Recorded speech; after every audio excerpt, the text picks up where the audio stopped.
a job for the day, you know?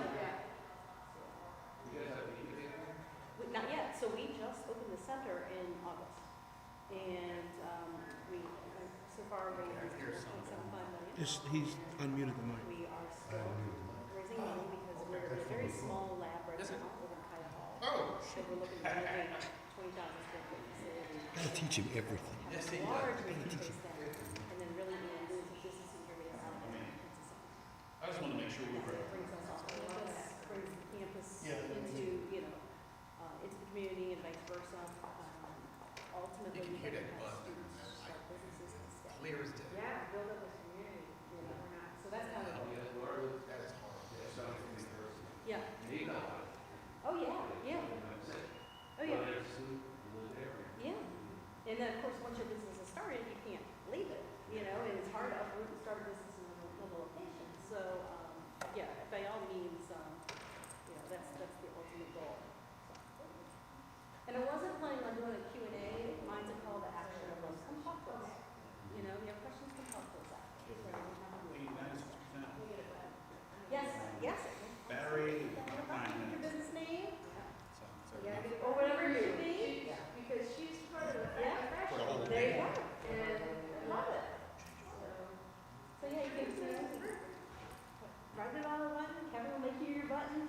We've been practicing how to make buttons. I'm gonna go get this set up. Hey, good morning. Would you need me? Do you want me?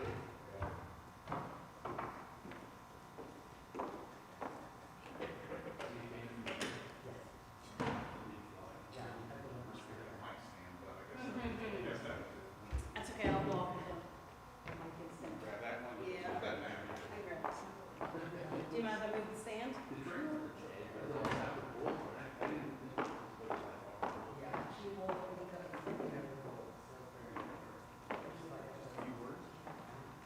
Testing.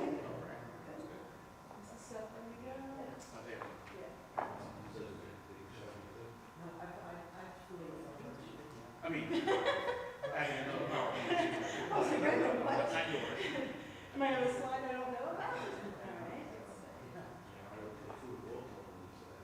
And it's still to our friend. I don't get that on the other. All right.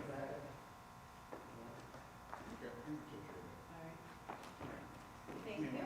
Oh, there's some batteries down here. I don't know if they're good. No, they're Okay. double A. Oh, okay. All right, guys. Okay. Somebody must have left it open. I gotta change the batteries out in this. Already? Well, I think it was going anyway. What are you studying? You gonna open your own business? Awesome. Fantastic. Yeah. So you haven't been to any of our seminars yet? Perfect. Just want to make sure I'm not like repeating and, that's good. Yeah, you have to visit us over there. Kevin has our table today, and you can sign up to be on our platform to learn what we offer, seminars and workshops. And then come join us. They're free. Everything we do is free. And then we have some equipment to help, like programming and stuff.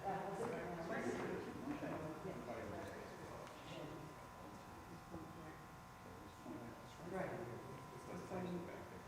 In the room or we're down front? Right back there. In the room. Okay. Dr. Lou. Yeah. Everybody wants to- Yeah. Oh yeah. Yeah. No. It's just yeah. They appreciate it. Yeah.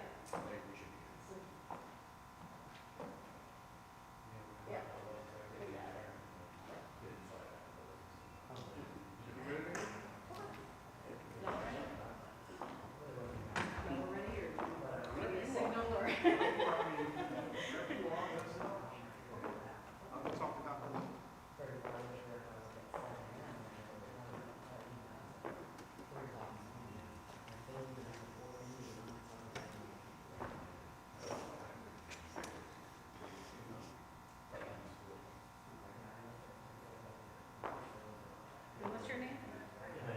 Emmanuel. Okay, your job is to make sure you tell me if I'm standing in front of the screen where I block it out and it looks weird. You just kind of motion at me, all right? That'll be your job.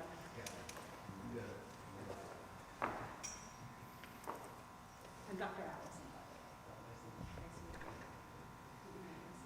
Bill, are we ready? Not yet? Center that up a little bit. Where on the screen? No, on the screen.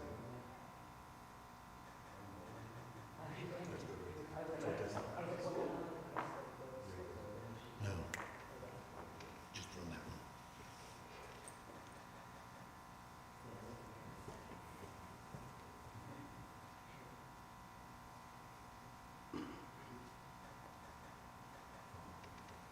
Good afternoon. Thank you for joining me today.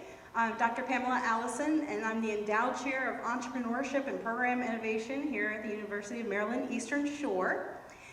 Today we're going to talk about how to recognize business opportunities and what to do once you start thinking like an entrepreneur. So our mission here at UMES and our center is to help you build a business to soar above and beyond. That's our goal. We help you start and grow your own businesses. So we got to start thinking like an entrepreneur. The best businesses solve problems. If you're creating a business just to start a business for no reason, you're not going to be as successful unless you have pinpointed a problem that you could solve with your business opportunity. So how do we start figuring out what the problems are in life? Well, I guarantee you, sometime in the last week, you've probably had something that bothered you, something that bugged you. And if it bugged you, it's bugged others. So for instance, a few days ago it was raining, okay? I parked my car right outside the building. I only have about 10 feet to go in, so I didn't use an umbrella. I didn't put on a raincoat. I didn't do any of that because it's only 10 feet.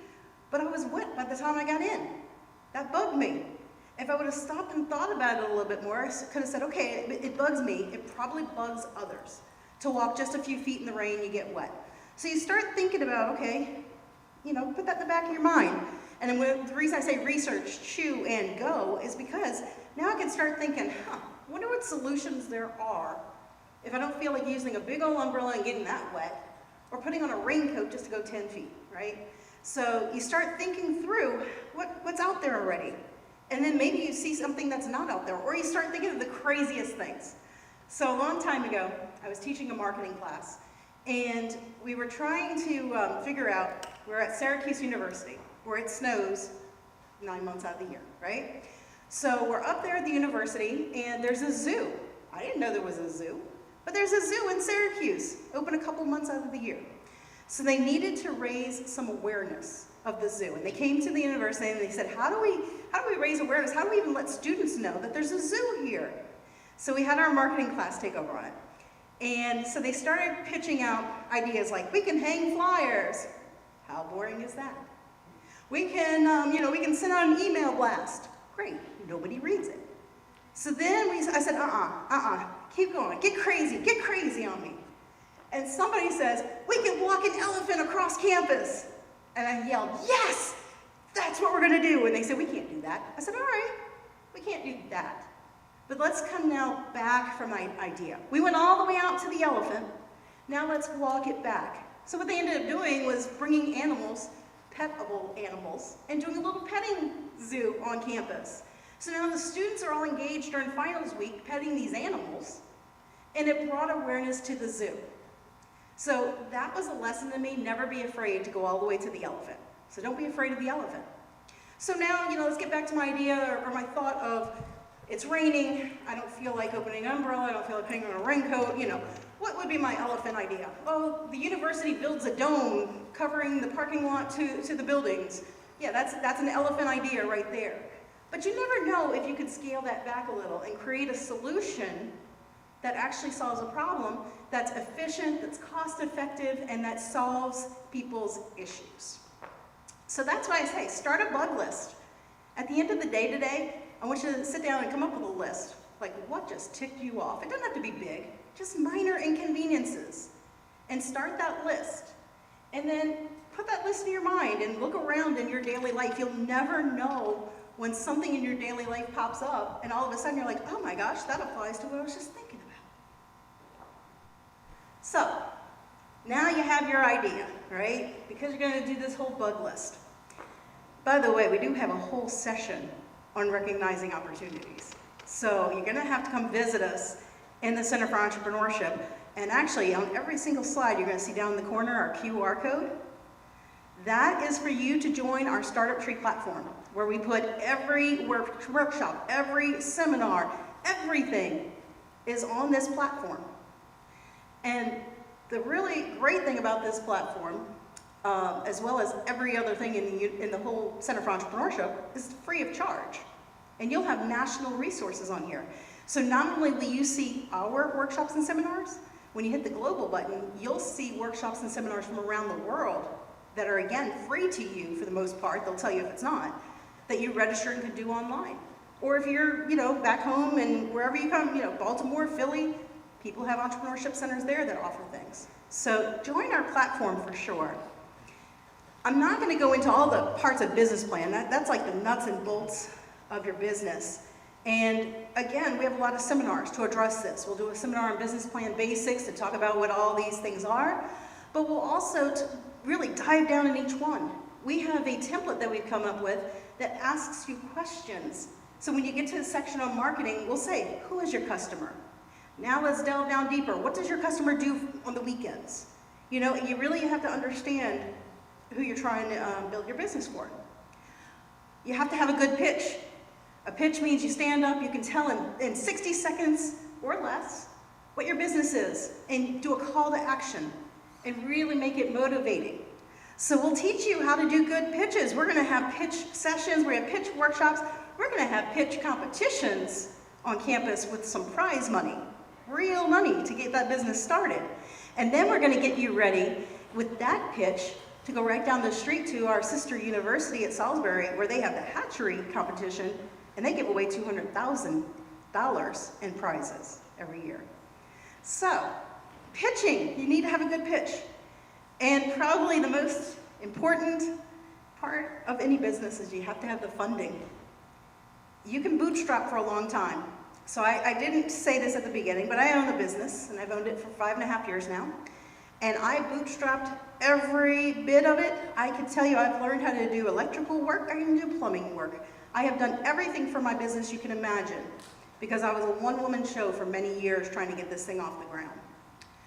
Funding, no matter what stage you're in, is going to be very important, and usually sort of a pebble or a rock in your way.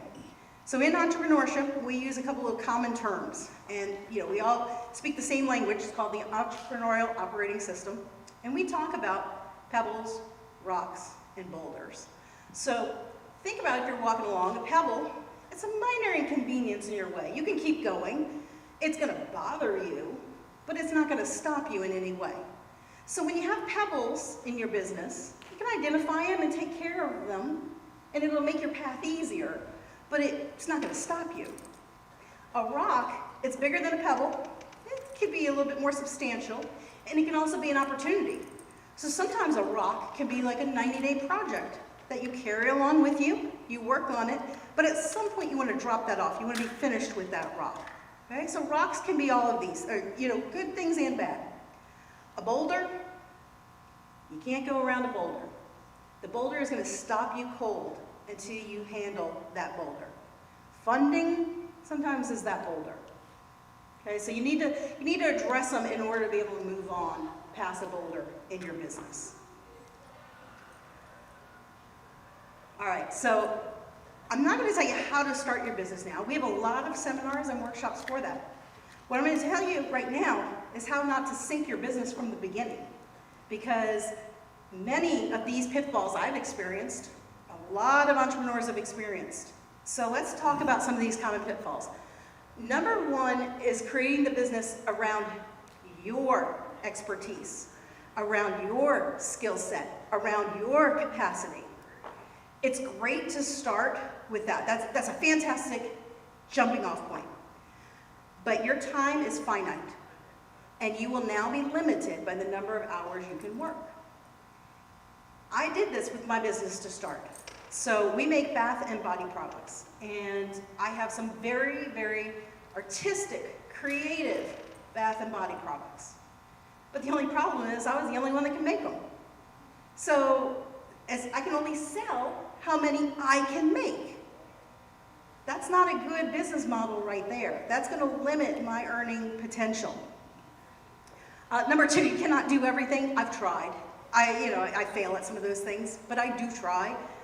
Like I said, I've done everything you can imagine physically in my business. I've tried to do my own marketing. I do my own website. I do all of this because when you're trying to bootstrap and save some money, this is a lot of times what happens. Unfortunately, I've tried to be my own lawyer, and that resulted in a $40,000 loss on a contract I picked up.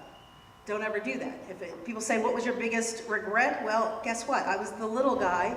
I was so excited to get a huge, huge contract with, multi-million dollars a year contract that I overextended myself, couldn't fulfill it. They pulled out, and all this money I invested in equipment and hiring 26 new people, I didn't protect myself in the contract because I was my own lawyer, and I didn't look out for that. So you can't do everything.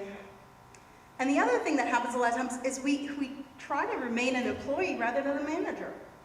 Again, I'm making all the products myself, but if I had others that could help me and I managed the situation, I could have scaled up so much easier. Instead, for that same contract I'm talking about, we ran shifts from 4 a.m. until midnight. Okay? 4 a.m. until midnight, I had employees in my shop. And guess how often I tried to be there? 4 a.m. until midnight every day. That didn't work either. I had a couch in my office where I'd sleep. That's not a good lifestyle. So trying to remain an employee rather than becoming the manager and overseeing the operation, that'll sink you every time. Second big pitfall, building a weak structure. I talked about the rocks, the boulders, the pebbles. You need to create a good foundation. Number one, that means your legal structure. One of the worst things you could do is not form some sort of legal entity for your business that is separate from you.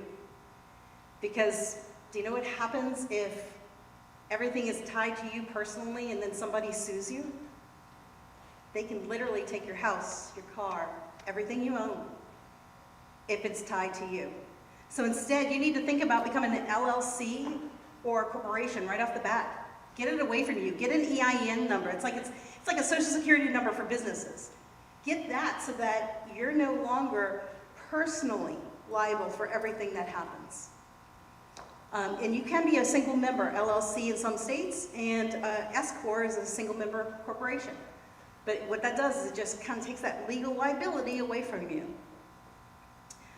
Make sure that you have good financial records. If you don't know what you're doing, this is where you don't do everything yourself. Again, I did everything myself. This is one of my other big regrets. I was very sloppy with my financial records, very sloppy with my accounting. I am paying for it today. 5.5 years later, I still can't rectify some of the issues of how I set up my financials. And it's going to haunt me for the rest of my business. I even got an accountant, paid $500 trying to get them to redo all my records, and they couldn't recreate some things. So don't be sloppy with your financial records. Keep really good records from the beginning. Insurance, I have to say, I shouldn't have to say that you need insurance, but guess what? Let me tell you, I'm a serial entrepreneur. That means I've opened more than one business. I'm always owning a business. My very first business was an art studio because I wanted to teach budding artists how to do their craft. Well, guess what? There's not a lot of budding artists that want to do their real craft. Instead, what it ended up being was some of the mothers in the area said, hey, can you do summer camps for art for the kids? Yeah, I can do that, sure, because it's money, right? I need money, so I'll do whatever. So I opened an art academy, and I did this summer camp for kids.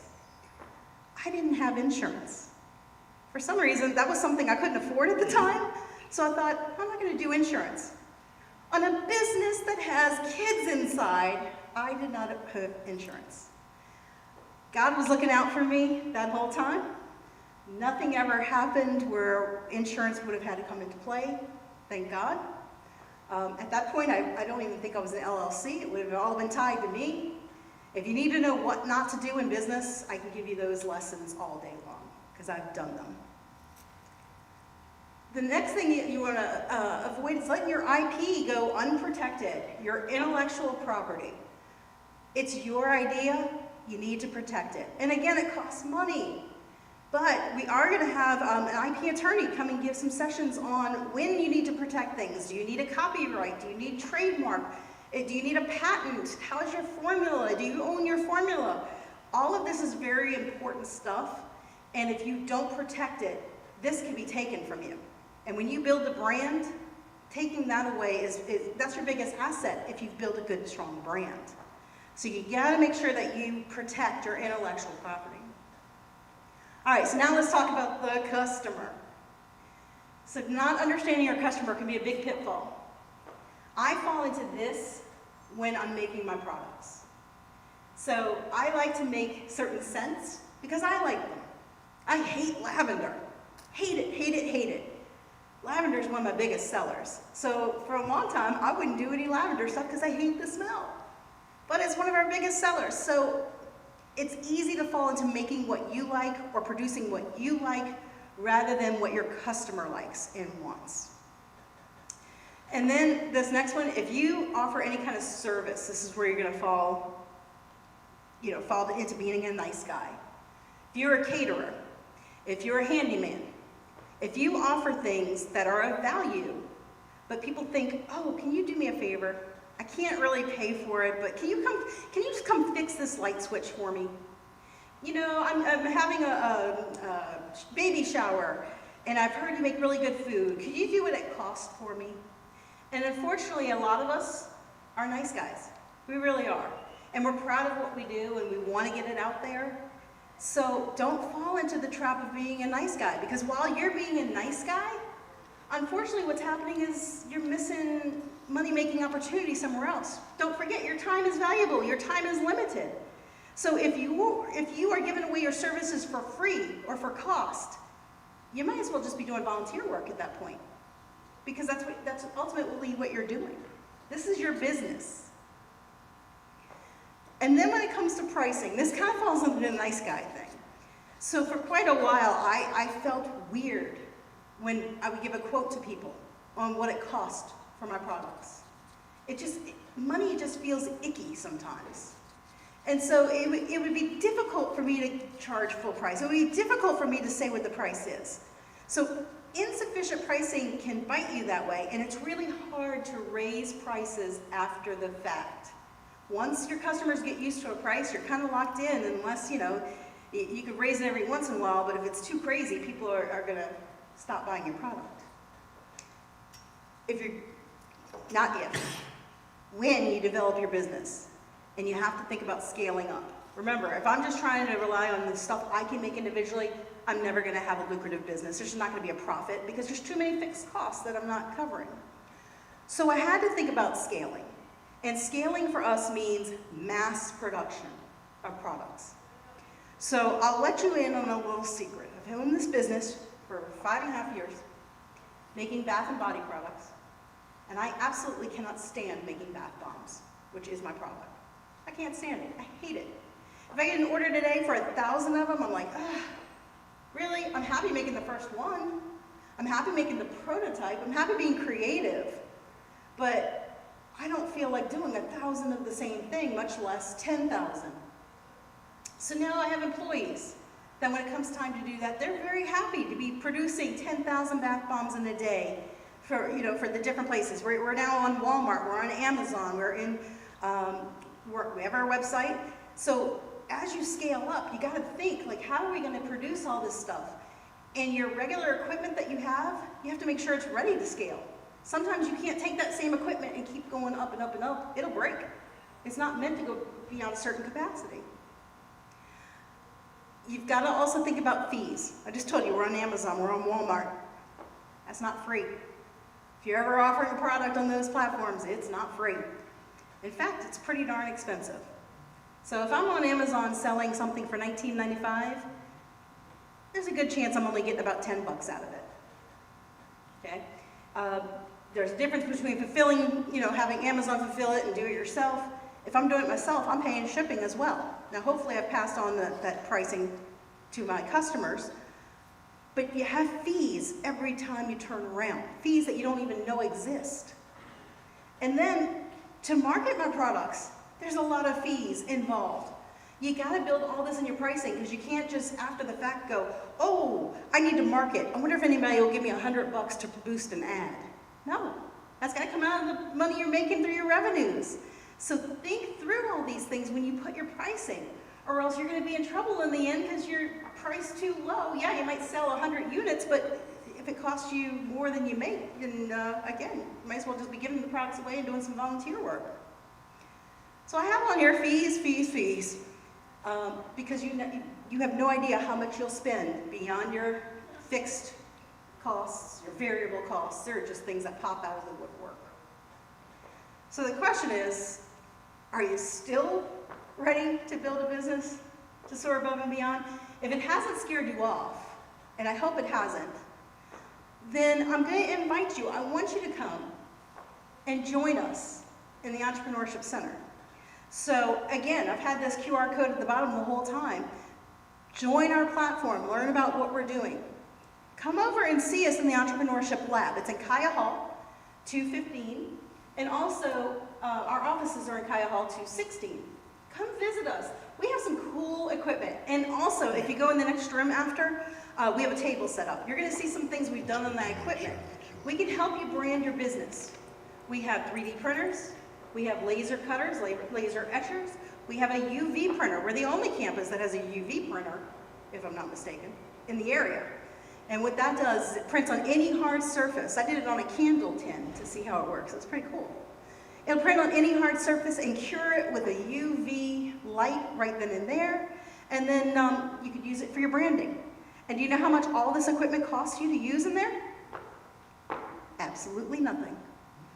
We have raised so much donor money and grant money.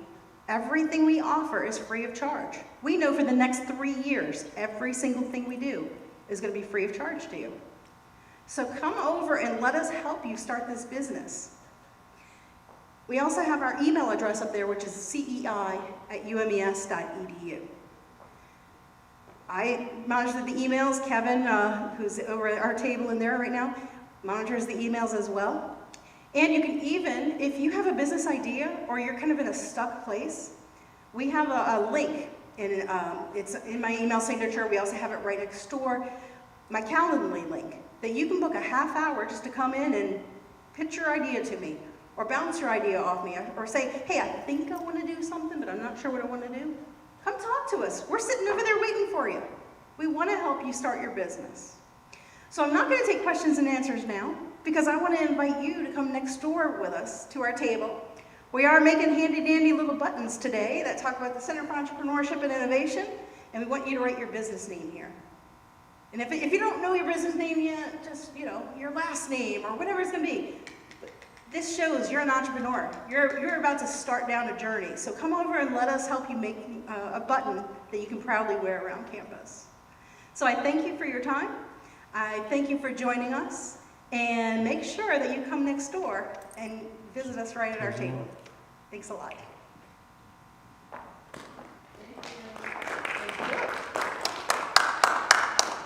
Applause always feels weird when it's like 5 people. But I do thank you.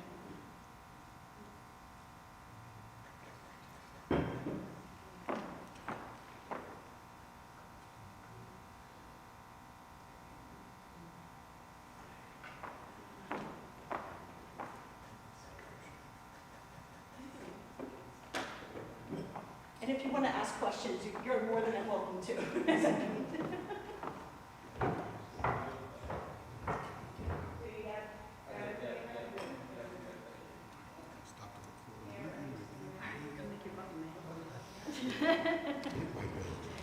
I love watching you nod the whole time. You help me out, man. Thank you, Bill.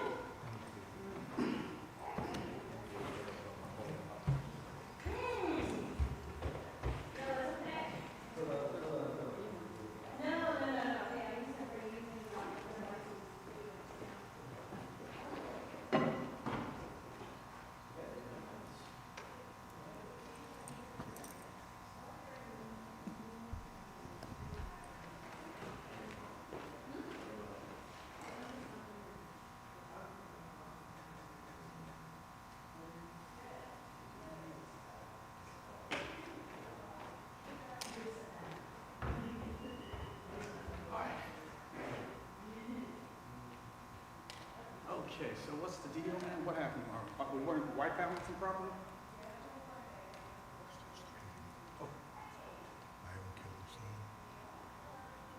What's that?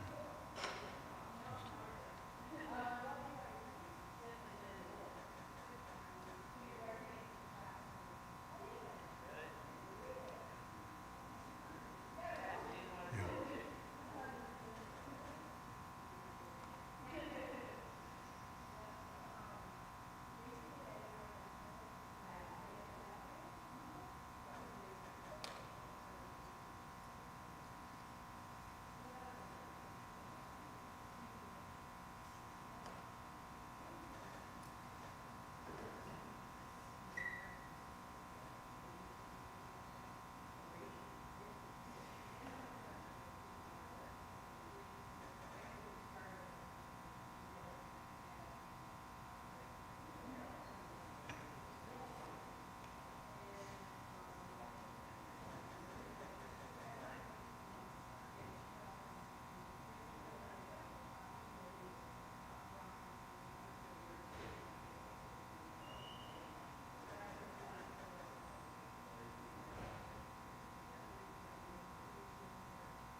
screen.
push the F5 button on the And thing. you know what, number two, I don't know what happened in number two. It was a revolving, something didn't transfer over, I guess.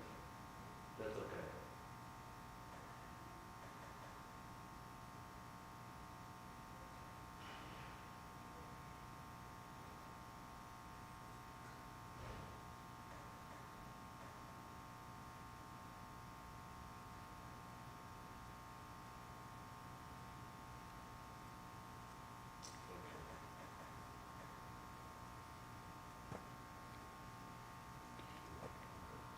Do you guys need my presentation yet, or you still have to wait?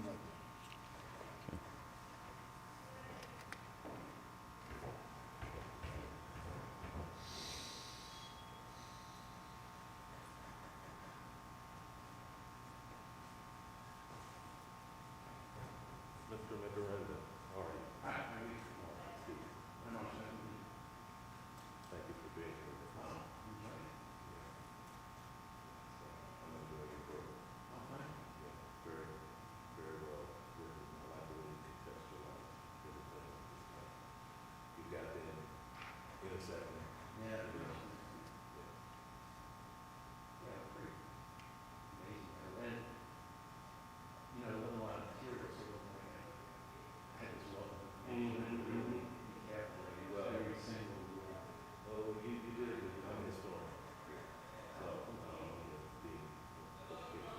So, yeah, I really appreciate it. You bring a lot of stuff. I was. Yeah, well, that's the thing, for me, the book was an education, so like, I'm sharing what I learned. Sure, As I learned. Yeah, yeah, absolutely.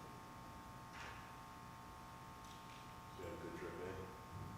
Well, considering I was on an track, yeah. We moved on our time. Okay. So, it took a while, but it wasn't one day. And I was aware that something's gonna happen.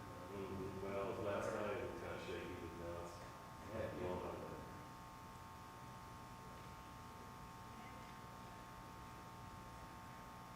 So is it your? This is my little thing here.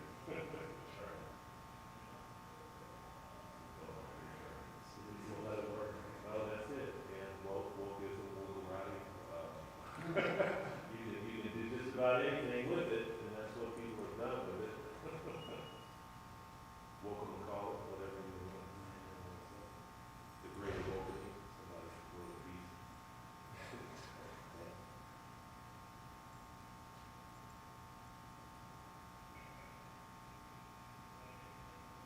How long did you?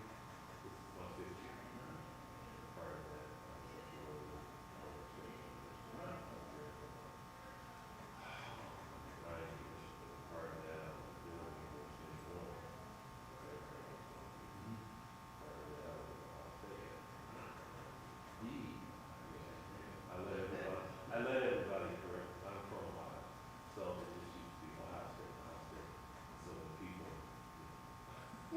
I let them correct. I didn't know that. Is there another Ohio State thing? There, no, it's not. That's just, there's Ohio. Some people get, but that's. And then, There's Ohio University, that's the real.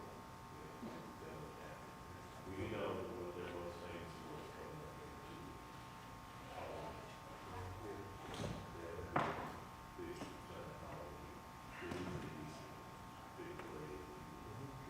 There's something crazy. And I graduated from there, so it was famous for that. We did a little lobbying in Village. I don't know.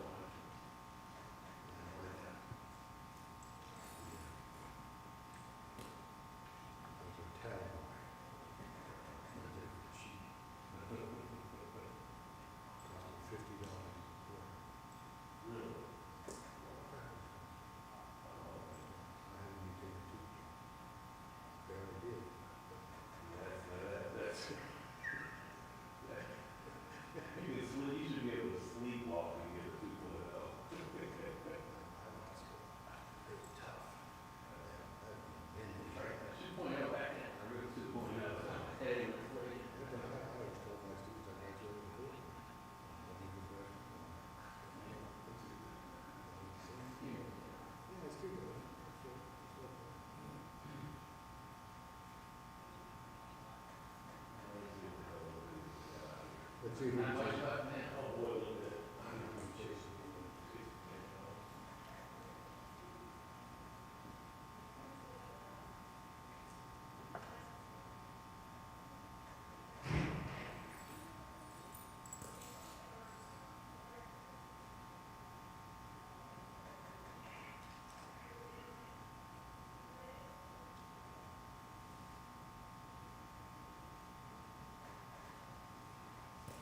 Talk to the masses, right?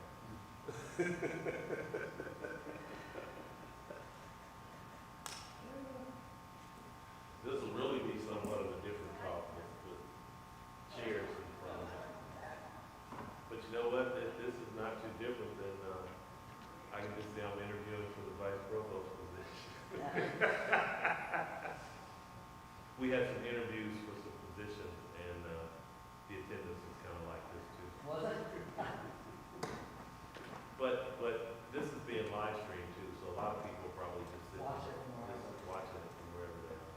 Yeah. I guess, let me ask Dana, because she said 2:15, let me see if she. What's that show that they show people sitting in bed watching the show and making comments?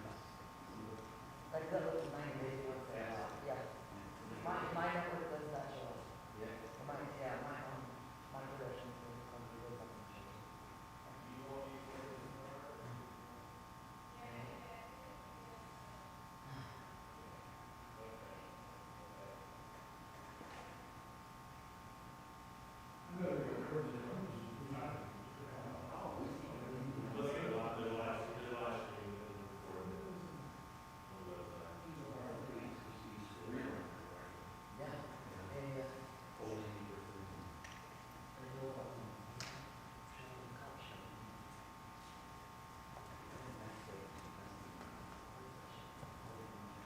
Where's Mr. Bill?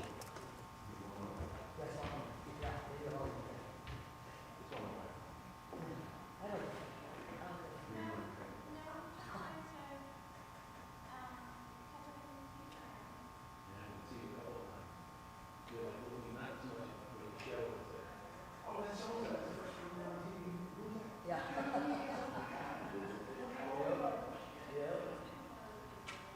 That's funny, that's true.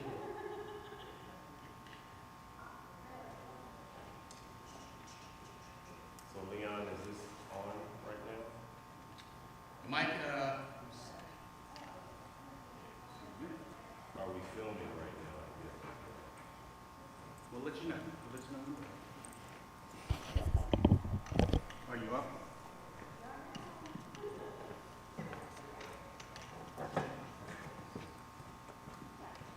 You ready? Okay. All right, Dr. Stevenson. Oh, This one. Yeah, get it in. Tight. Let me see. Tight. There you go. Did you hit record on this one? good afternoon.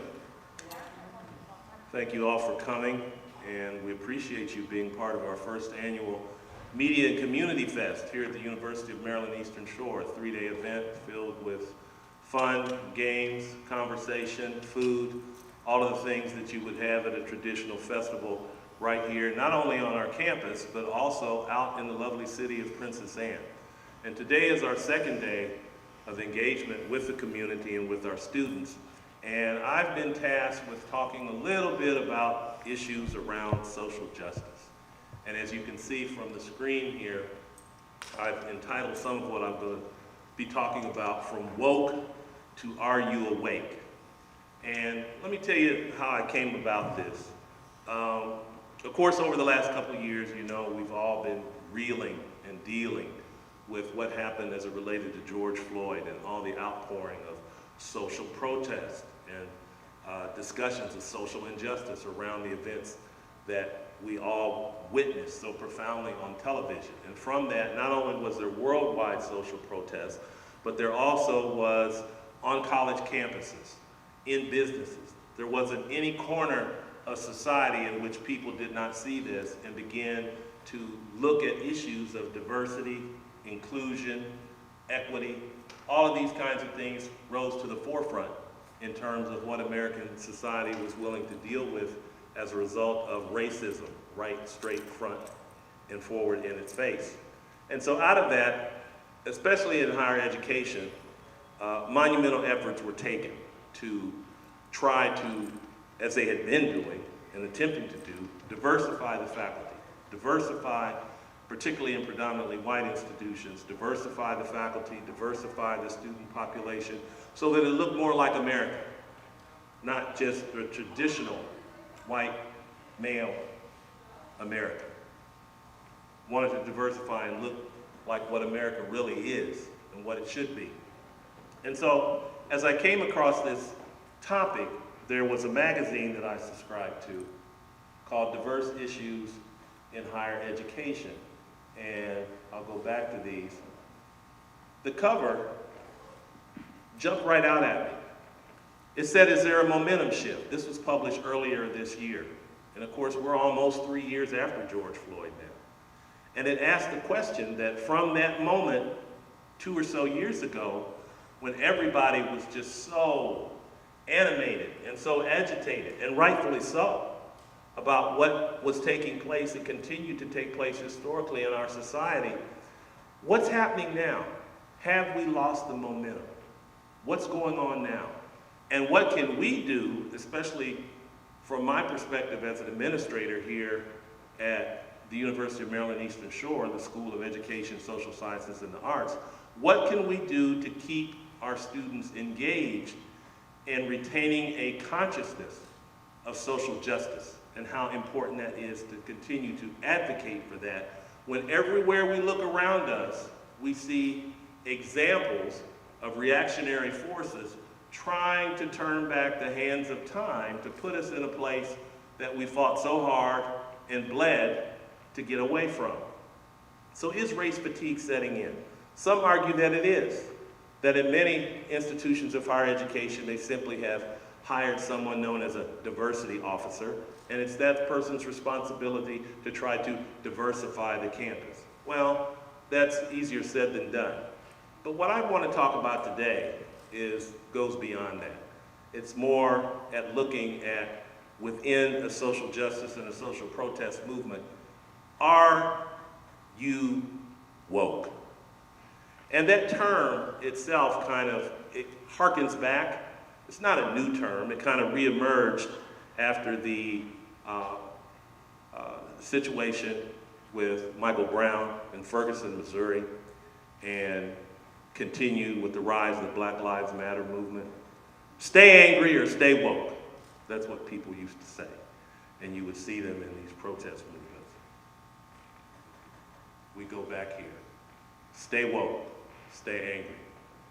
Trayvon Martin's mother, right here prominently. All of these women who are telling us that we must stay conscious and socially engaged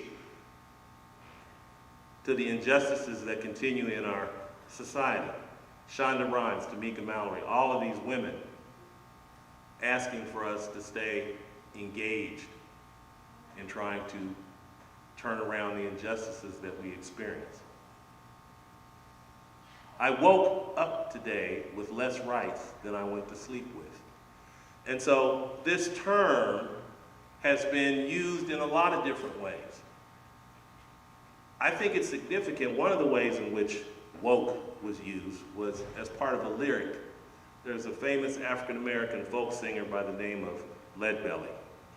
And he wrote a song commemorating the Scottsboro Boys. If you don't know who the Scottsboro Boys are, these were 9 young men, basically teenagers, who were accused of raping 2 white women in Scottsboro, Alabama back in 1931. Well, their lives basically were ruined. They did not do that. But for the next 20, 30, 40 years, their lives were turned upside down. 5 of the 9 saw prison time. Eventually they were released. But it was a nightmare. And out of that particular case, which was a seminal case in the 1930s, Leadbelly wrote this song that said, if you pass through Scottsboro, you better stay woke. Something might happen. And so this term has come to mean for people to stay vigilant, stay aware, stay conscious, of what's happening around you. Don't get lost. Don't get caught up. It's important. People also have used the term in a lot of different ways. Wokeism, wokester, wokeness, wokeism, the Great Awakening. Someone wrote a book called The Great Awakening, mimicking the Great Awakening, which was a religious revival movement in the 18th century. And they likened what is happening in terms of movements for social justice to almost a religious cult-like phenomenon. And what has happened is that as we've moved along, and we continue to see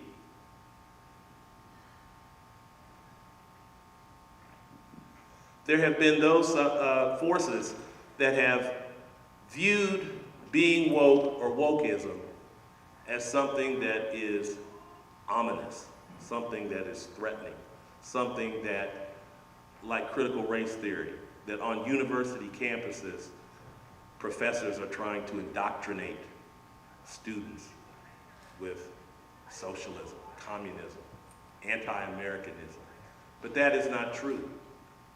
That is not actually what is happening at all. But the other side has flipped the switch. And in almost every area of American society today, whether it's the legal institutions, whether it's the medical institutions, there are those who view that those bedrocks of American society have somehow become indoctrinated with wokeism. And there's this great fear. When you talk about diversity, equity, and inclusion, there are those who say, let's look at what that really means. Diversity, D. Inclusion, I. Equity, E. D-I-E. Die. You want us to die. You don't really want to diversify us. And so there are those in American society who want to keep things the way they have been, a traditional make America great kind of ideology. And with that, anything that is viewed as progressive, trying to be more equitable, trying to diversify, trying to look more like what American society is all about, is now viewed on the other side. And so we have this great ideological conflict going on in our country today. Aside from this, I could flash right up here what took place on January 6, 2021. We just finished with the hearing yesterday related to that. And so while many people have moved past all of this, and just like I asked the question here, is there a momentum shift? Have we grown tired of this? We certainly should not be tired of what's happening with this. I talk about certain institutions in American life who are fearful of any kind of progressive change. The American Bar Association is under attack for proposing new accrediting standards that would make them more race conscious, to allow more minorities to become attorneys. But somehow, there are those who think that if you do this, that the law profession will become less intellectually diverse. And so now there are those that say the American Bar Association is promoting woke law schools. Well, that's not true. The Association of American Medical Colleges is a nonprofit that advises medical schools. It has influence with the Liaison Committee on Medical Education, and that's the national accreditor for medical schools. And so the Association of American Medical Colleges has come out with a report describing the new diversity, equity, and inclusion competencies. But there's a fear that with these competencies, aspiring doctors will somehow have to become fluent in woke concepts like intersectionality or like critical race theory. Medical students who maybe didn't learn about critical race theory in college will now have to learn about it in medical school. In short, top medical students will have to deal with their guilt as racial and political oppressors before they can diagnose cancer. Well, this is not true. This is seeing what social progressivism from a different kind of lens. And there are these beliefs and these fears that being woke is something that's quite dangerous. But if you dig deeper into the research, it shows that there are these things called the social determinants of health. That means where you live, your poverty level, and racism account for at least half of what affects your health. So race does play a factor. Racism does play a factor into how well you receive medical attention or your lifespan. Racial disparities during COVID-19, we saw this, definitely. And those outcomes illustrate why social determinants cannot be ignored. So the research has been done that shows how race and racism has impacted and continues to impact all aspects of American society. If we go one step further, we can go to the lovely state of Florida, the Sunshine State, right? How many have heard of Ron DeSantis? Ron DeSantis is an aspiring would-be, wannabe president, right? We think he's going to run for president. And so in his state, he has passed the Stop Woke Act, which basically would prohibit businesses for having any kind of diversity, equity, or inclusion kind of training. And so you've got these political forces. I use this as an example to show you the level at which this particular debate has risen in our country over the issues of race, wokeism, and anti-woke factors. I think it's important for our students in particular to remain engaged in social justice issues. We have an election coming up in a couple of weeks. Practically every state, the midterm elections. And about 10 days, 2 weeks ago, we had a candidate for governor. Wes Moore was here on this campus. And the students rallied around, they heard what he had to say. But I wonder, did they really take his message to heart? Are they going to go out? Are they going to vote? It's critical for our students to stay engaged. It's critical for our faculty to continually, almost now, remind our students every day. Make sure when November 8th rolls around, you vote. Regardless of who you vote for, you have to participate in that activity that so many people died and bled for. And so it's critical in our academic setting to remember to continue to keep our students engaged, not only in Maryland or from a local standpoint or from a regional standpoint, but from an international standpoint. Who knows what's happening in Iran? Let me just ask. Anybody tell me what's happening in Iran? You don't count, Mr. Cecil, because you know what's happening in Iran. Anybody tell me what's been happening in Iran the last couple of weeks or so, last month? Major protests. Major protests. Mostly by women. Mostly by women. They're woke, right? They are. They have to be. They said, we're not going to take it anymore. This repressive theocracy has tied our hands. They want us to wear the hijab. All of these different things. We're not going to take it anymore. And so it's not just in this country, it's around the world where people are saying they are not going to be tied down and hamstrung anymore by other people's policies and belief systems. So at this point, what I want to do, I just kind of wanted to start the conversation going, maybe have any questions or comments or dialogue around any of this, what you think, what you've experienced. What can we do to continue this conversation as a beginning point to keep our students actively engaged in social justice issues? Yes, Ms. Burdell. So, you know, this idea of being woke is really interesting and something I think about a lot. You know, we get woke when George Floyd died. Yes.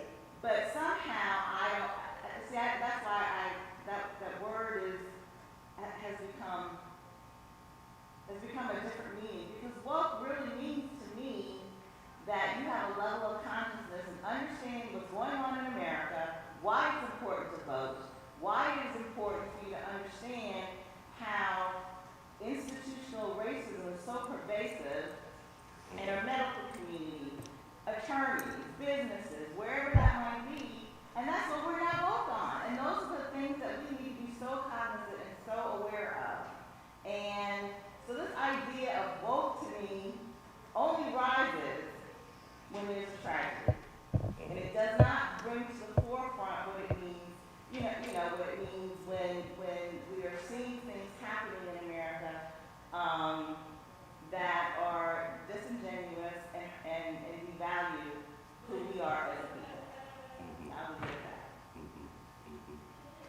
Good comment.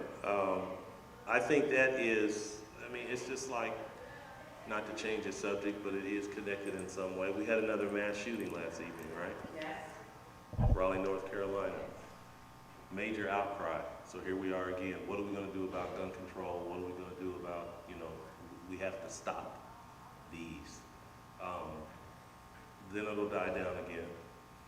Then it'll rise up. It's an ebb and flow for these kinds of things. But I think, again, it kind of puts the onus back on us. And it's a challenge as educators. You know, our students have so many different distractions right now. And again, if it's not something that's right there in their faces, they tend not to gravitate towards it. So it gives us a challenge to try to expose them to the kind of information that will keep them engaged and want to know with these current events. And I think it is important. I raised the point about Iran. I wonder how many of our students know what's going on over there. That people, women in particular in Iran, are out on the streets bleeding and dying, just like people in this country during the Civil Rights Movement were out in the streets bleeding and dying. You just wonder. Don't know. Anyone else have anything they want to add? I think I have a microphone. Should I take this microphone to people who want to talk? Do I need to do that? Here, hold on. Let me. Can they hear? Okay. You gonna get that, Leon? Yeah.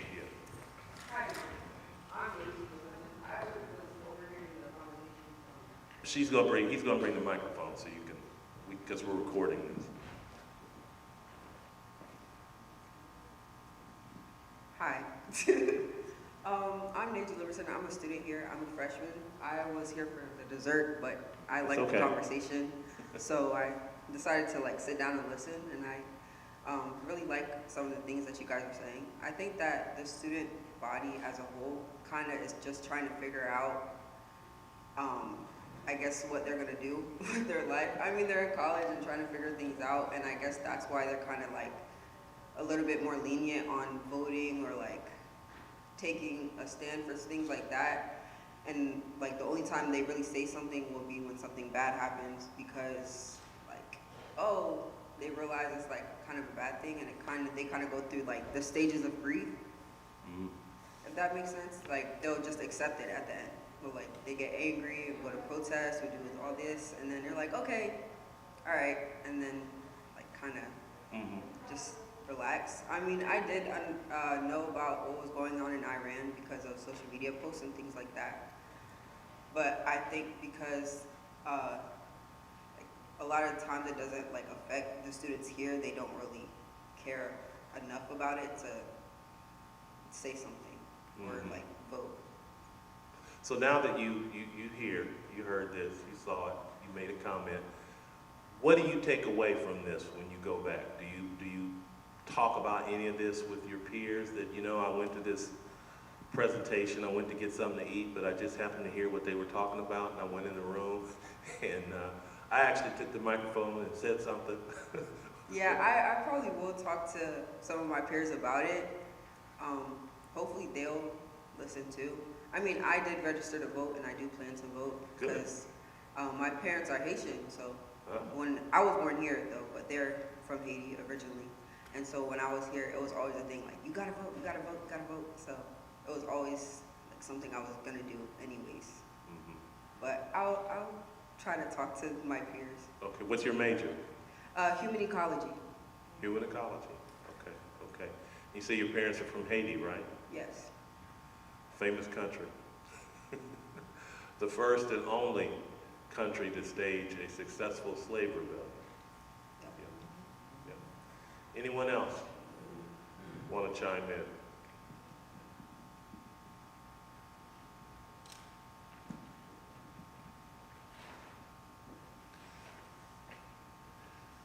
I think something else that's important, there's Mr. DeSantis there.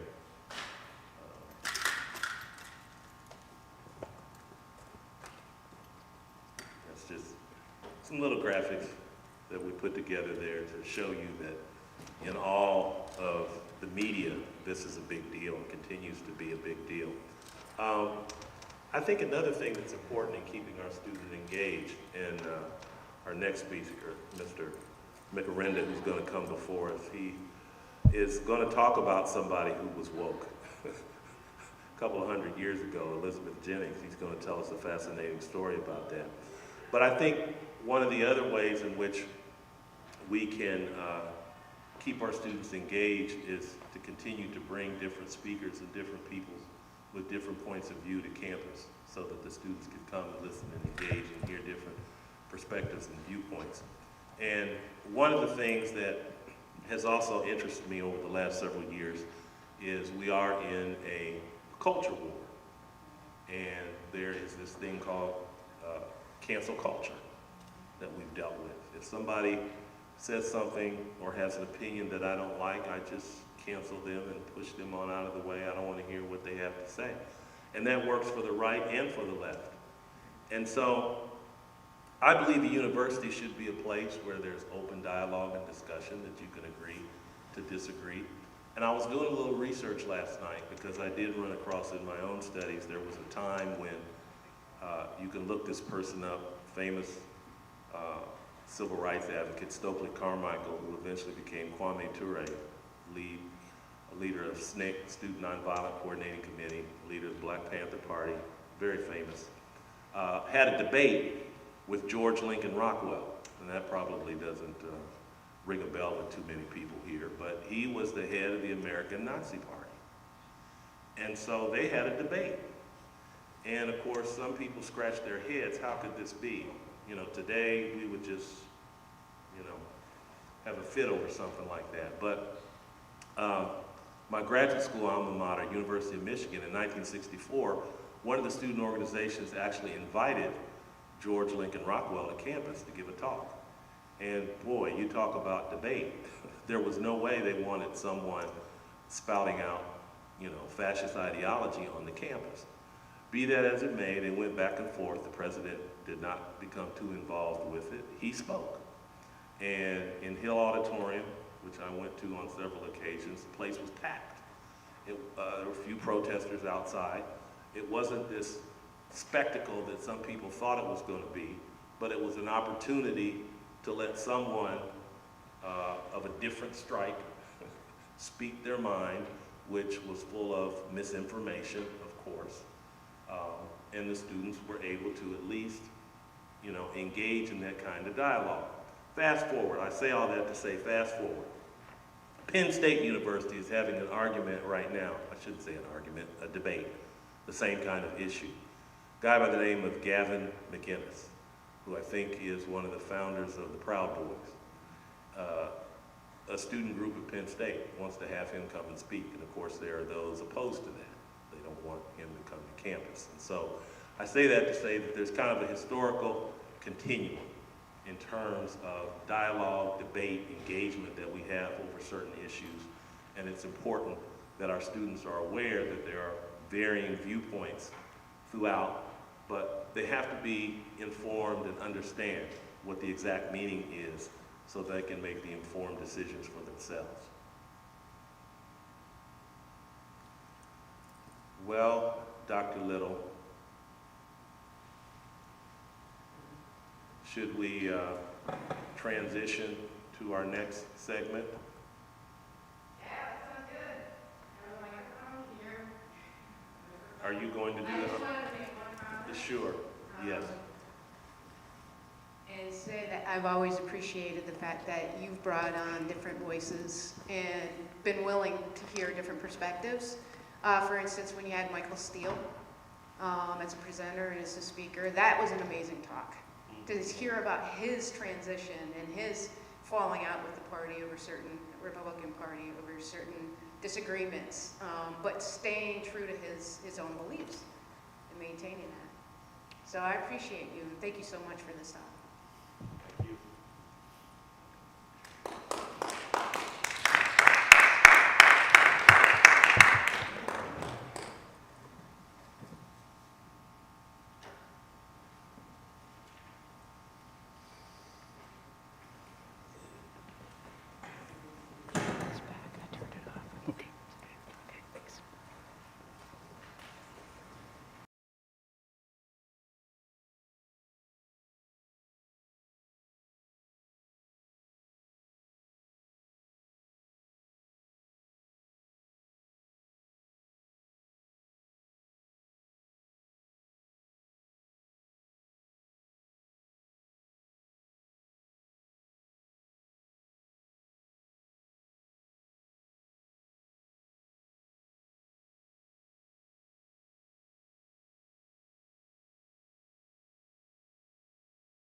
ready? Well, hi, everybody. My name's Jerry Micarenda. I'm the author of America's First Freedom Writer. And I'm calling my talk The World of Elizabeth Jennings because I think, you know, history isn't... I'm calling my talk The World of Elizabeth Jennings because I think it's important to understand history in the context in which it was made. And when we can do that, we can really see how it affects our world today. So, who was Elizabeth Jennings? She was a New York City school teacher, an early feminist, a civil rights advocate, and a badass rebel woman. Her contributions have been largely forgotten, along with the importance of this era in American history and New York City's role in it. Many things have conspired to keep her story a secret, until now. Some things you might not know about her. Elizabeth's father was the first African-American to receive a U.S. patent. Young Chester Arthur was a trial attorney. Her mother and sisters were members of a literary society that raised funds to free slaves. Her abolitionist brothers were friends with Frederick Douglass and William Nell. And Elizabeth started the first kindergarten for black children in 1895. She also, I believe, was the first woman in New York City allowed to teach while married. So why is she remembered? Well, on Sunday, July 16, 1854, Elizabeth and her friend Sarah Adams took a Chatham Street horse car bound for church. When she refused to leave because they were black, the conductor assaulted and threw her off. Undeterred, she re-entered the car and the conductor tossed her out again, aided by a city policeman. She sued and won a landmark case that opened transit services to all New Yorkers. And here you can see what a lithograph of Chatham and Pearl Streets looked like when Elizabeth and Sarah tried to enter horse car number 6. So the question I asked myself when I started this project is, what drove a battered Elizabeth Jennings to get off the ground and charge back onto that horse car? And it took me 12 years and 256 pages to figure out that the answer lay in, as Frederick Douglass put it, her good New York stock of strong family values. And those family values really start with her father, Thomas L. Jennings. In the early 1820s, he owned one of the largest tailoring houses in the city. He began experimenting with chemicals to clean fabric. And in 1821, he was granted a U.S. patent for the process of dry scouring clothes. In short, he invented an early version of dry cleaning and it revolutionized the clothing business. And over here, you can see what does the patent look like in those days? Very large, it had gold leafing. His was framed and held, and he hung over his bed his entire lifetime. And on the other side, you can see the letter from the Journal of Commerce where the letters of patent were announced. And I don't think we can really appreciate today what that meant. Because what that meant in 1820 was that he was a citizen of the United States, not just somebody who was working here. And if you know anything about the American colonization movement, that was a real open question. And not only that, he invented something, he created something that everybody in the country wanted, including a lot of white businessmen who would be paying him good money. And along with that comes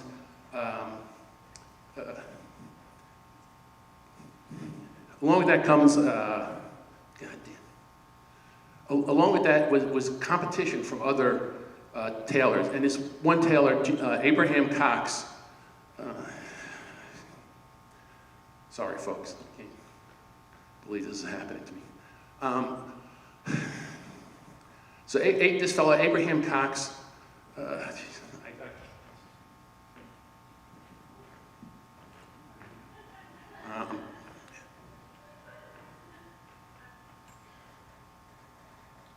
practiced this like 18 times and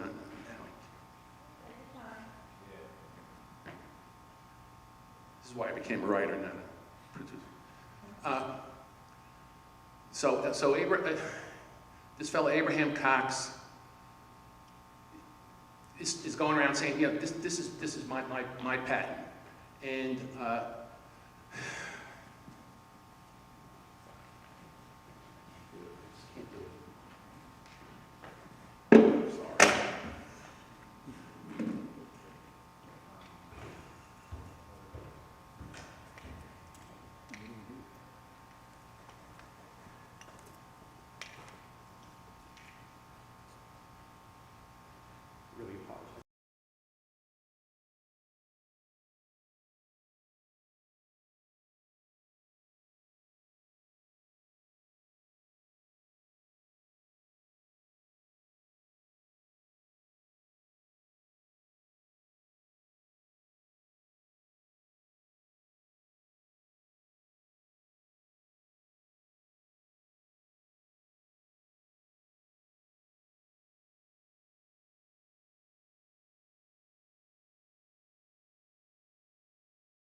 So this other fellow,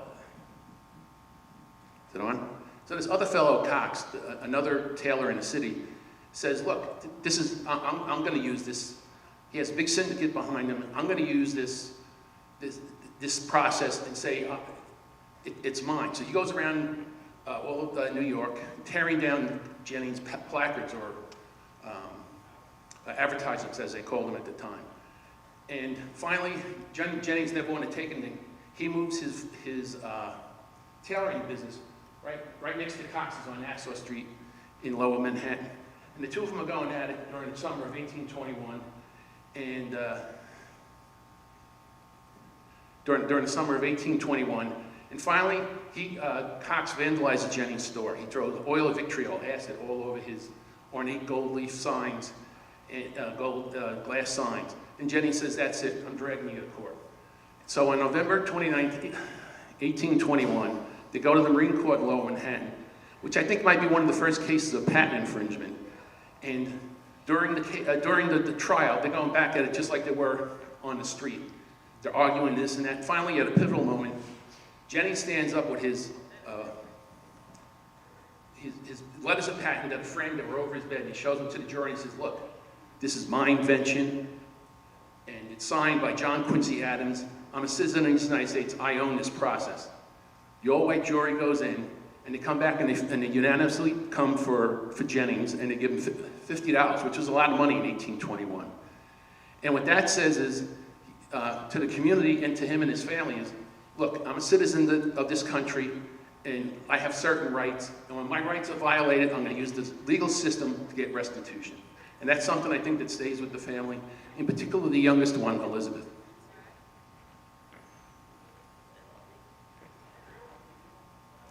And likewise, Elizabeth learns about social responsibility and charitable works from her mother. Now, back in the 1820s and 30s, women didn't have the same rights as men. So if they wanted to raise money for charitable events, they had to, they could raise the money, but then they had to give it to a mail-run organization so it would be properly spent.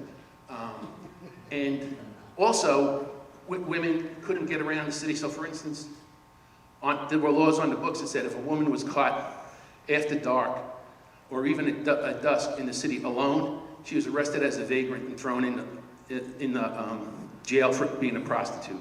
And that happened. I have a couple things in the book that show that actually really rich women that happened to as well. So women are at a very big disadvantage as men. So they start these literary societies. And her mother, as I mentioned earlier, is one of the 6 founding members of this group. And one of the things these literary societies really focus on, you see right in the center page here, are petitions to stop slavery in the nation's capital. It was looked on as, you know, how can you call yourself the cradle of liberty if slave labor builds your capital, and in your capital city you still have slavery? So these women, they form these groups and they go out in groups and they're getting these letters signed, and this is happening all over the country. And from that, millions of these things end up on Congress's desks. And finally, in 1836, Congress says, forget it. No more of these petitions. And from there, so you can see that women, without having a voice, were actually finding a way to be heard. And they're also teaching each other how to read and write, because not everybody, it wasn't considered important that they learned to do that. So you can see from the other lithograph there that women were getting in front of the groups and talking about the issues that were important to them. And one woman who had no problem about talking to herself is here. Her name is Maria Stewart, and she comes to New York and she joins this group after she's also the first woman in the United States to give a public speech, and she does that in 1832, reading from her book Meditations. And back then, she had all kinds of stuff in there, like women should be able to vote, they should be able to work, they should be able to have children when they want, they should be able to marry who they want. It was so scandalous, she was, as they say, banned in Boston. So she comes to New York, she joins this group, and I think, while she had no children, I don't think, and she became a teacher, it's no coincidence that all the other daughters of the founders also became teachers and activists in their own right. So without having any offspring, she was able to influence, I think, a whole generation.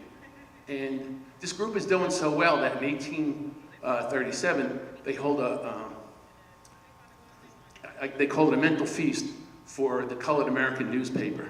And that was the newspaper of record, not only in New York City, but for all African Americans. And at that feast, Elizabeth's mother puts on 8 skits. And one of them is called Improvement of the Mind, which a lot of historians give Elizabeth credit for. But I think it was really a mother, because if you read it, the speech is more of an adult flavor. It wouldn't have been something that a 10-year-old gives. And in the speech, she dresses up in a soldier's uniform in the fight against poverty and ignorance.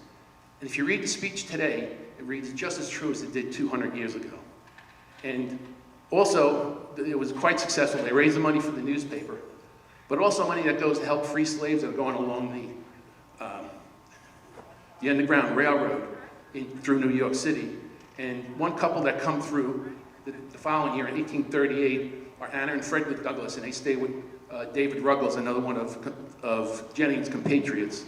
And that's something I don't think he ever forgot. So now we're going to go 350 miles north to the Vermont-Quebec border, where Arthur comes into play. And here's a picture of his father and mother, William and Malvernia Stone. And she comes from a really famous Revolutionary War family. Her father and uncles were all heroes in the American Revolution. And they elope, and they get married, and he's a teacher, so he's teaching, but he's also learning to be a lawyer at night when they live in Burlington, Vermont. But one night when he's coming home from class, he feels like he was either struck by a bolt of lightning, or God came down and talked to him and said, "You must become a Baptist preacher, and you must work to end the scourge of slavery on this country." So he's now an ardent abolitionist. So by the time Arthur's born, you see that yellow building, that shack, that's where a family of 8 people lived. And he's born in 1830, and his father has designs to sort of mold him. And he does mold him because he's homeschooled by his father, and he knows 4 different languages, and he can write in 4 different languages. He knows Hebrew, Greek, Latin, and English. So when he's ready to go into school and they arrive in Greenwich, New York, which then was known as Union City, and his father is preaching at the Babskill Baptist Church with people like Garrett Smith, Erasmus Culver, who was a lawyer he got friendly with there.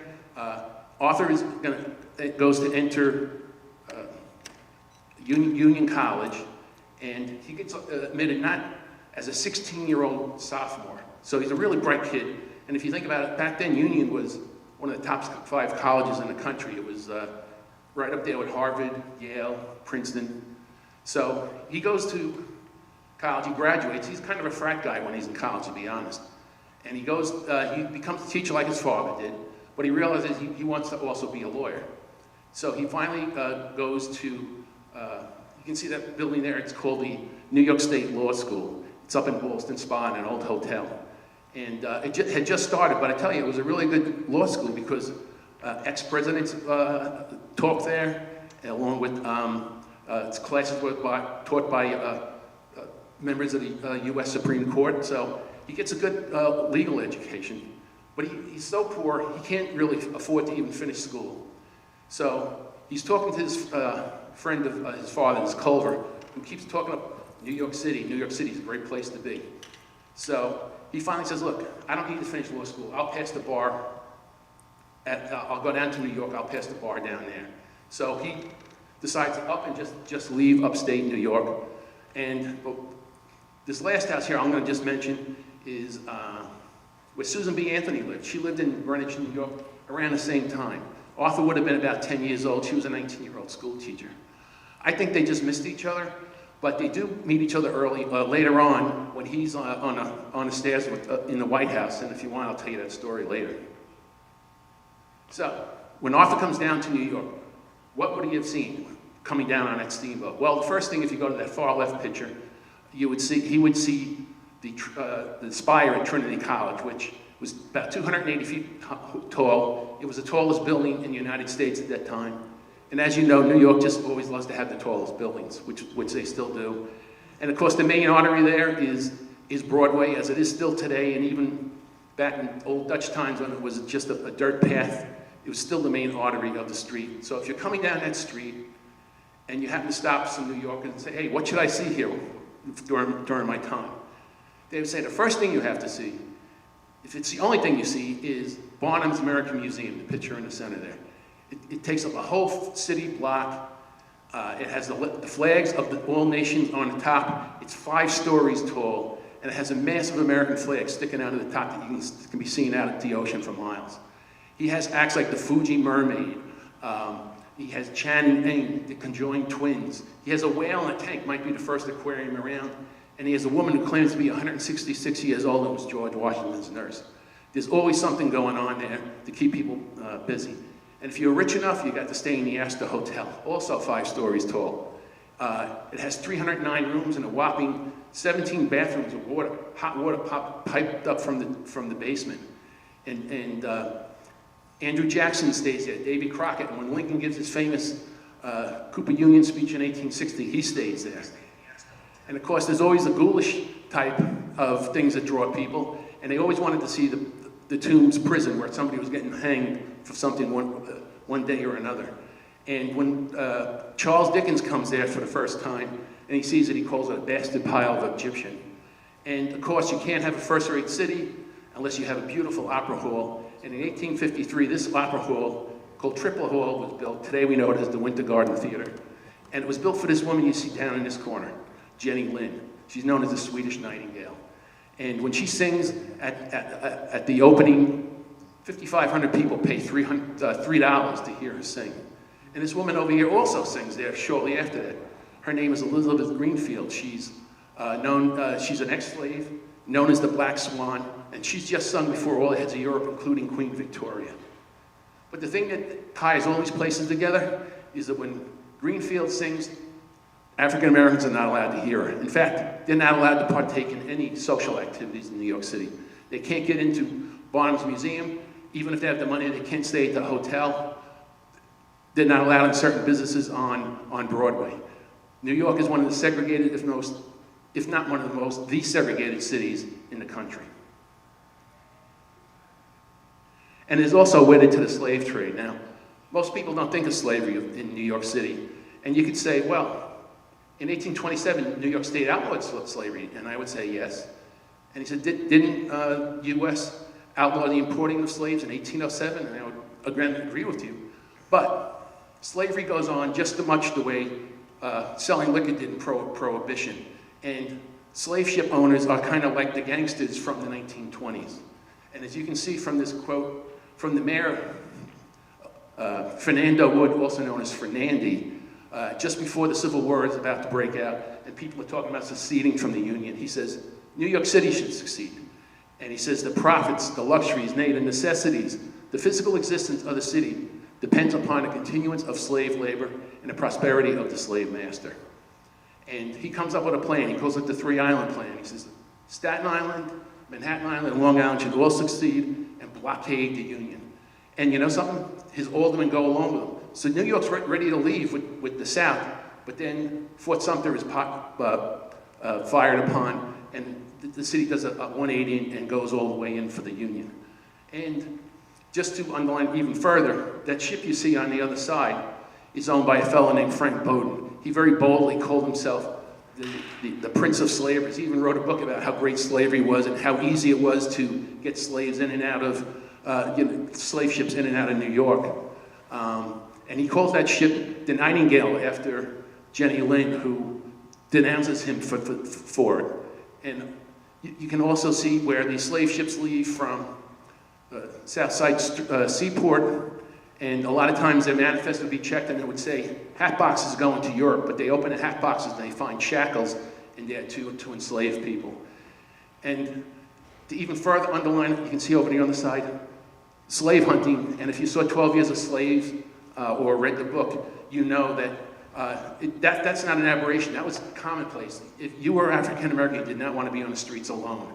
And in fact, there was a group that called themselves the New York Kidnappers Club, led by Richard Riker, a lawyer back then. They had several lawyers on this club and several constables. So you can see you couldn't even go to the police for help back then. So New York was a dark and treacherous place.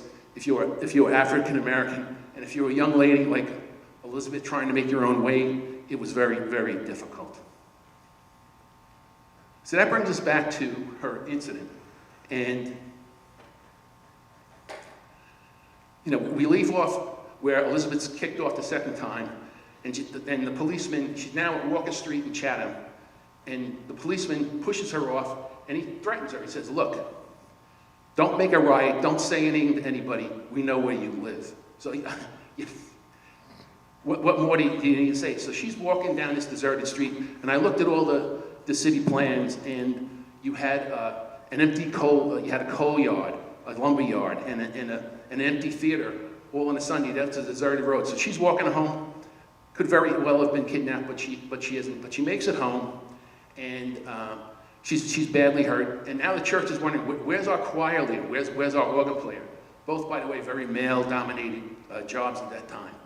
And they decide, when they find out what happened, they said, we're going to hold a vigil for her Monday night. But she still beat it up. She can't even write a letter. So she dictates a letter to her father to say what happened. And he goes and he reads it to this church, to the folks at the church that's packed at 2nd Avenue and 2nd Street. And after he reads the letter, he says, well, what do we want to do? And they say, they come up with 3 things. One, that the 3rd Avenue Railroad should apologize for treating one of their young professional people like she was a criminal. 2, they got to pay for her wounds, and she's going to miss a lot of work time. They should make her whole again.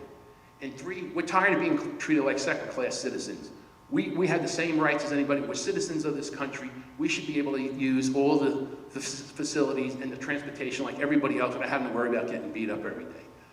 So then at the very end of the letter, they say, if possible, we would love to have this go before a court and have it decided finally in the courts. But they realize, can a lone black woman in New York City sue the powerful 3rd Avenue Railroad that made over $1 million in nickels and pretty much owns Manhattan? Is it even possible to bring that kind of lawsuit? Who would even do it? And so her and her father write these ads that really a call to arms that they place throughout New York State, saying, you know, calling the African American community to come help, donate money to this cause. We're going to settle this question once and for all about the rights we have, our rights to transportation. So they send those out, and then they start looking for a law firm. But her father doesn't just settle for a firm that, you know, could get her some money. He goes to the best firm in the city, maybe the best firm in the country that does that, and it's called Culver and Parker. And yes, that's the Culver we were talking about earlier that Chester knew.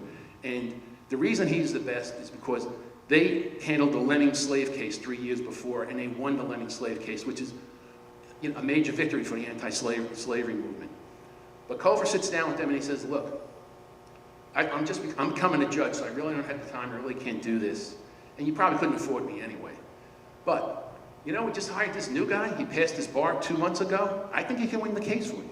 So they give it to Arthur, and he does a brilliant thing. He immediately takes the case that occurs in Manhattan, and he files the papers in the New York State Supreme Court, the 2nd District, which is Brooklyn, and of course back then Brooklyn is a separate city. And you can see the lithograph. Today, you know it is Brooklyn Borough Hall, but back then it was Brooklyn City Hall, and that's where the Supreme Court met. So the case is set for February 22nd, 1855, and as you know, February 22nd is what? Come on, people. George Washington's birthday. Today it's just a sale time, but back then it was raucous, but it was also reverential that people celebrated that holiday. They didn't have off from work, but you might as well, because people were they were partying, there were parades going on all over. Ships are shooting cannons off. And of course, where do all parades end? They end in City Hall. So now you have a bunch of people standing around saying, what's going on? And they say, well, this woman's suing the 3rd Avenue Railroad. And they say, you gotta be kidding. So it takes on this Davy and Goliath kind of a vibe, and the trial starts, and everybody's saying, oh my God, this is gonna be a slaughter. And the trial starts, and it seems that way because both the driver and the conductor, they plead no contest. They say, yeah, we did it, sorry, it shouldn't happen. And the lawyers from the 3rd Avenue Railroad stand up and they say, look, we don't see where we're even involved in this case, so we think the charge should be dismissed. The judge is pretty much I think, kind of agreeing, because he's getting ready to hit his gavel. Arthur stands up, and I don't know if you know, but Arthur was like 6'3", so he's probably twice the size of everybody back in those days. And he thrusts his arm in the air, and he's holding this big book of statutes, and he says, wait, I have these statutes from 1824 that say public conveyances are liable for the actions of their employees, whether willful or neglectful or not, they are liable. So the judge says, bring that here. So the judge is reading the statutes, and I read them too, and there's nothing in there that says that you're allowed to discriminate against any groups or anything. So the judge gives his order to the all-white male jury, and they go out, and they come back quickly, and they find for Elizabeth. She's asked for $500. They give it $225 because some people, as they put it in the newspaper, have peculiar ideas about race. But the judge gives another $25 to pay for Arthur, and the place goes crazy. You know, you could say end of the World Series or whatever. And then from that day on, the African American community in New York City and other places in the country, they don't celebrate George Washington's birthday anymore. They celebrate Lizzie Jennings' Day. And I saw that as late as 2007, they were still celebrating it in Pittsburgh. So Elizabeth and Arthur are now, their I guess public view is being raised further. Elizabeth becomes kind of a rock star. She appears, I saw some ads where it's, you know, the Young Men's Christian Association. Come here, Elizabeth Jennings, play the organ and talk about her life, 12.5 cents. Arthur then is now in the crosshairs of the fledgling Republican Party, and at the age of 24, he's made the attorney of record for the Lemmy Slaver case appeal, which is huge. If they lose that appeal, it pretty much kills the anti-slavery movement. And he actually wins it in 1860. So he's on his way to a political career, and Elizabeth is looked on and revered for what she's done, and she's going to continue to do a lot of things in the civil rights area. So just to continue the story on Arthur. Arthur, after the Civil War, gets put in charge of the Custom House in New York. It's the most powerful position in the country. He makes more than the president. He's more powerful than the president. But after the Grant administration, Hayes throws him out because of the patronage jobs, which, while weren't illegal, back then were looked down upon. So he falls from grace, but he gets back on a ticket with Garfield. Of course, we know Garfield is elected, then he's assassinated, and Arthur becomes president. And there was such trepidation of Arthur, I can't think of anything except for maybe perhaps recent presidents who might have been elected, who there was that much fear of. In fact, many papers are writing that Arthur had Garfield assassinated, which is not true. But Arthur actually steadies the ship. He has pretty good presidency, and he passes the Pendleton Act, which outlaws the kind of things that he was doing with the patronage. And when he leaves office, his biggest critic, Mark Twain, says, you know, it would be hard to find somebody who could have done a better job given the circumstances than Chester Arthur. But he dies a pretty bitter guy at 57 and burns all his papers, and who knows what papers he had from Elizabeth's trial that he burned.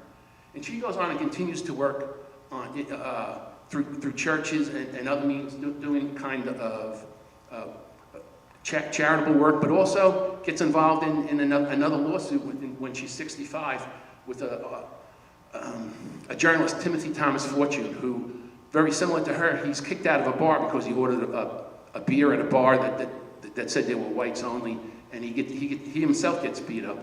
And so she has a lot of empathy for him. And when he starts to bring his lawsuit and he needs money, she writes a letter in the New York Age for him and basically says, you know, my father did this, 35 years ago, whatever, and, you know, back then the people were apathetic, and she admits that he only collected $7. So her father paid for all the legal fees that got her rights vindicated. So she gives money to Timothy Thomas Fortune. He actually wins his case. And I think she starts thinking maybe perhaps back to those old speeches that her mother was giving, that in fact, you know, we have to raise up, we have to be educated, we have to love, why don't our children love education the way these white children do? And she says, well, these white children are now going to this new thing that was brought over from Germany called kindergarten. And they learn at a very young age to love it. And she says, why don't our children have kindergarten? So she gets together a group of the teachers she knows and who've retired, and they said, let's plan a kindergarten. But they realized very early, we're not going to be able to do this because we don't own a building. So she says, well, wait a second.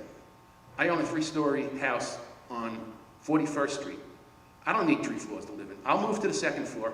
You can have the 1st floor for the kids, for the classroom. I have a yard they can run around and plant things, and we'll start our kindergarten. And I have to tell you, when you read about it, it was more of a community center than it was anything else, because they have sewing classes on Saturday. They had bookkeeping classes. They had classes where adults could learn to read and write. And they also had the Elizabeth Jennings Graham Lending Library, where anybody could come in, borrow a book, or give a book, just like the old Literary Society days.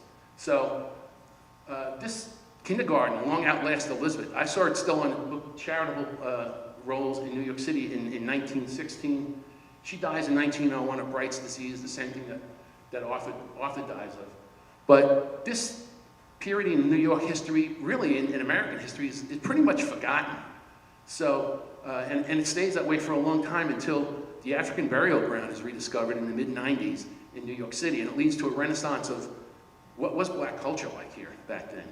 And so Elizabeth is revived, and in 2007, if you see the far corner there, a group of 3rd grade school children have Park Row renamed Elizabeth Jennings Place. In 2015, you see that star. Her father is finally put into the Inventors Hall of Fame down in Alexandria, Virginia. And in the next year or two, they're going to put a statue of her near probably somewhere around the City Hall, Center Street area. And so that's pretty much the story. I'll take any questions you guys have. And I apologize for my crappy performance. Can you talk a little bit about, as you set the context, can you hear me? Yeah. As you set the context for the story, as I told you, you do a very good job of talking about the background and the circumstances and how New York, you know, you could read certain parts of the book and you scratch your head and say, is this New York or is this Alabama? Yeah. But you talk about a riot that took place, I think, in 1834, that took place in the city. Could you talk a little bit about that? And I say that because I think it gives, or should give us a better sense that if you were an African American, at any given moment, something could just rub somebody the wrong way, just like she was thrown off that streetcar, that could create a whole community to be terrorized. Yeah, 1834 was what they call the abolitionist riots. And they go on for something like 12 days, if I remember correctly, right around the 4th of July. And the riots all start because I think Lewis Tappan brings, actually one of Jennings' compatriots, in my book I call him the bold man of color. I think he brings in one of Jennings' friends, I think it was Pendleton, J.C. Pendleton, and to sit in his pew in church. Now it's his pew, he pays for it, but to have an African American sitting there, it was outrageous, and it blows up into this whole thing where there were 12 days of riots, and during it, I mean, it was really not as bad as obviously the '63 riots in the Civil War, but almost as bad. And I know the Jennings family were targeted to have their house destroyed, and of course, you know, he had informants that told him that was going to happen, so they were able to get troops there in time, so they weren't destroyed. But it just goes to show you that New York City was segregated, and you know, I don't know how else to put it, anti-black as any in the South. I don't know if that answers your question or not. Anybody else?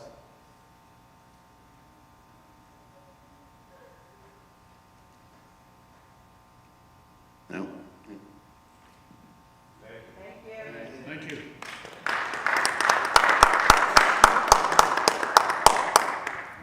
Run outside. Not right here. But it's available on Amazon. Well, you know, this is what do they call it? Intellectual exchange. So, you know, no No money, just food. I'll be right back.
Oh, I didn't know how cool that was. Got that?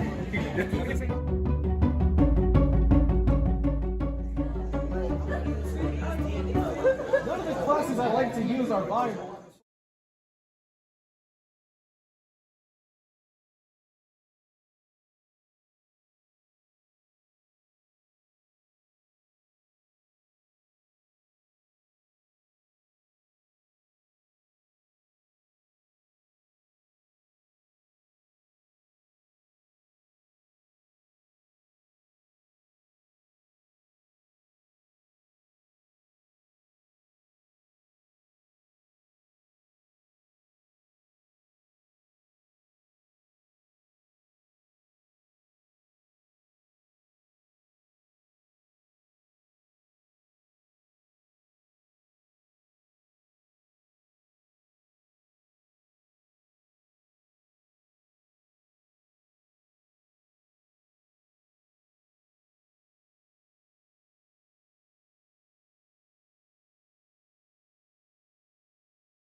I didn't know how cool I was. You got that?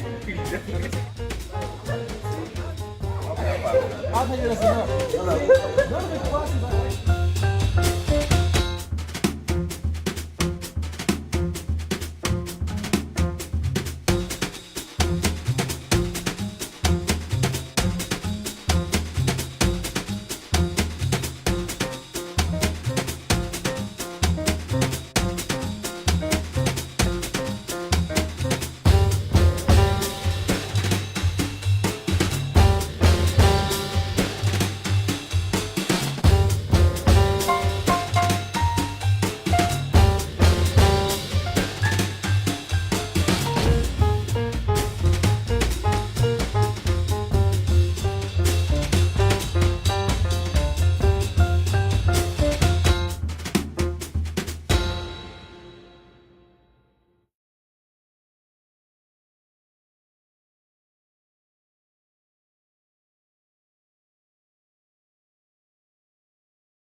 After lockup.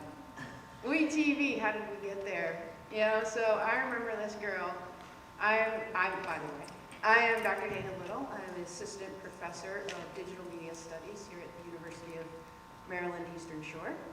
This is the infamous, perhaps, our famous Amber Eggers originally from Love After Lockup and then Life After Lockup. Yes, yes. And this is a WeTV premiered show not too long after you were reached out. They reached out to you, Love After Lockup. Then they started Life After Lockup. Is that Yes, right? yeah, when they first reached out to me, there wasn't a life after yet. Okay. And now the process is that you have to it's kind of like you gotta have to go through the gauntlet, you know, Love After Lockup. Yes. Then Life After Lockup. Yes. Yeah. Yes. So we're here, as you can see. I kind of came up with this idea. These are my notes, by the way. Hanging out on here. The other climate change, a conversation on the changes in climate within social media communities built on varying realities.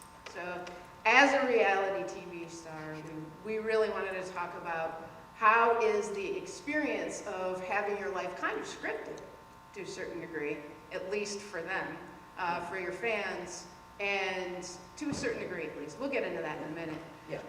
And also the idea of community. You've built a community when you were in the prison system, and then you had to build one again once you got out. Hopefully rebuilding a community so that you don't get into the same cycle within the criminal justice system.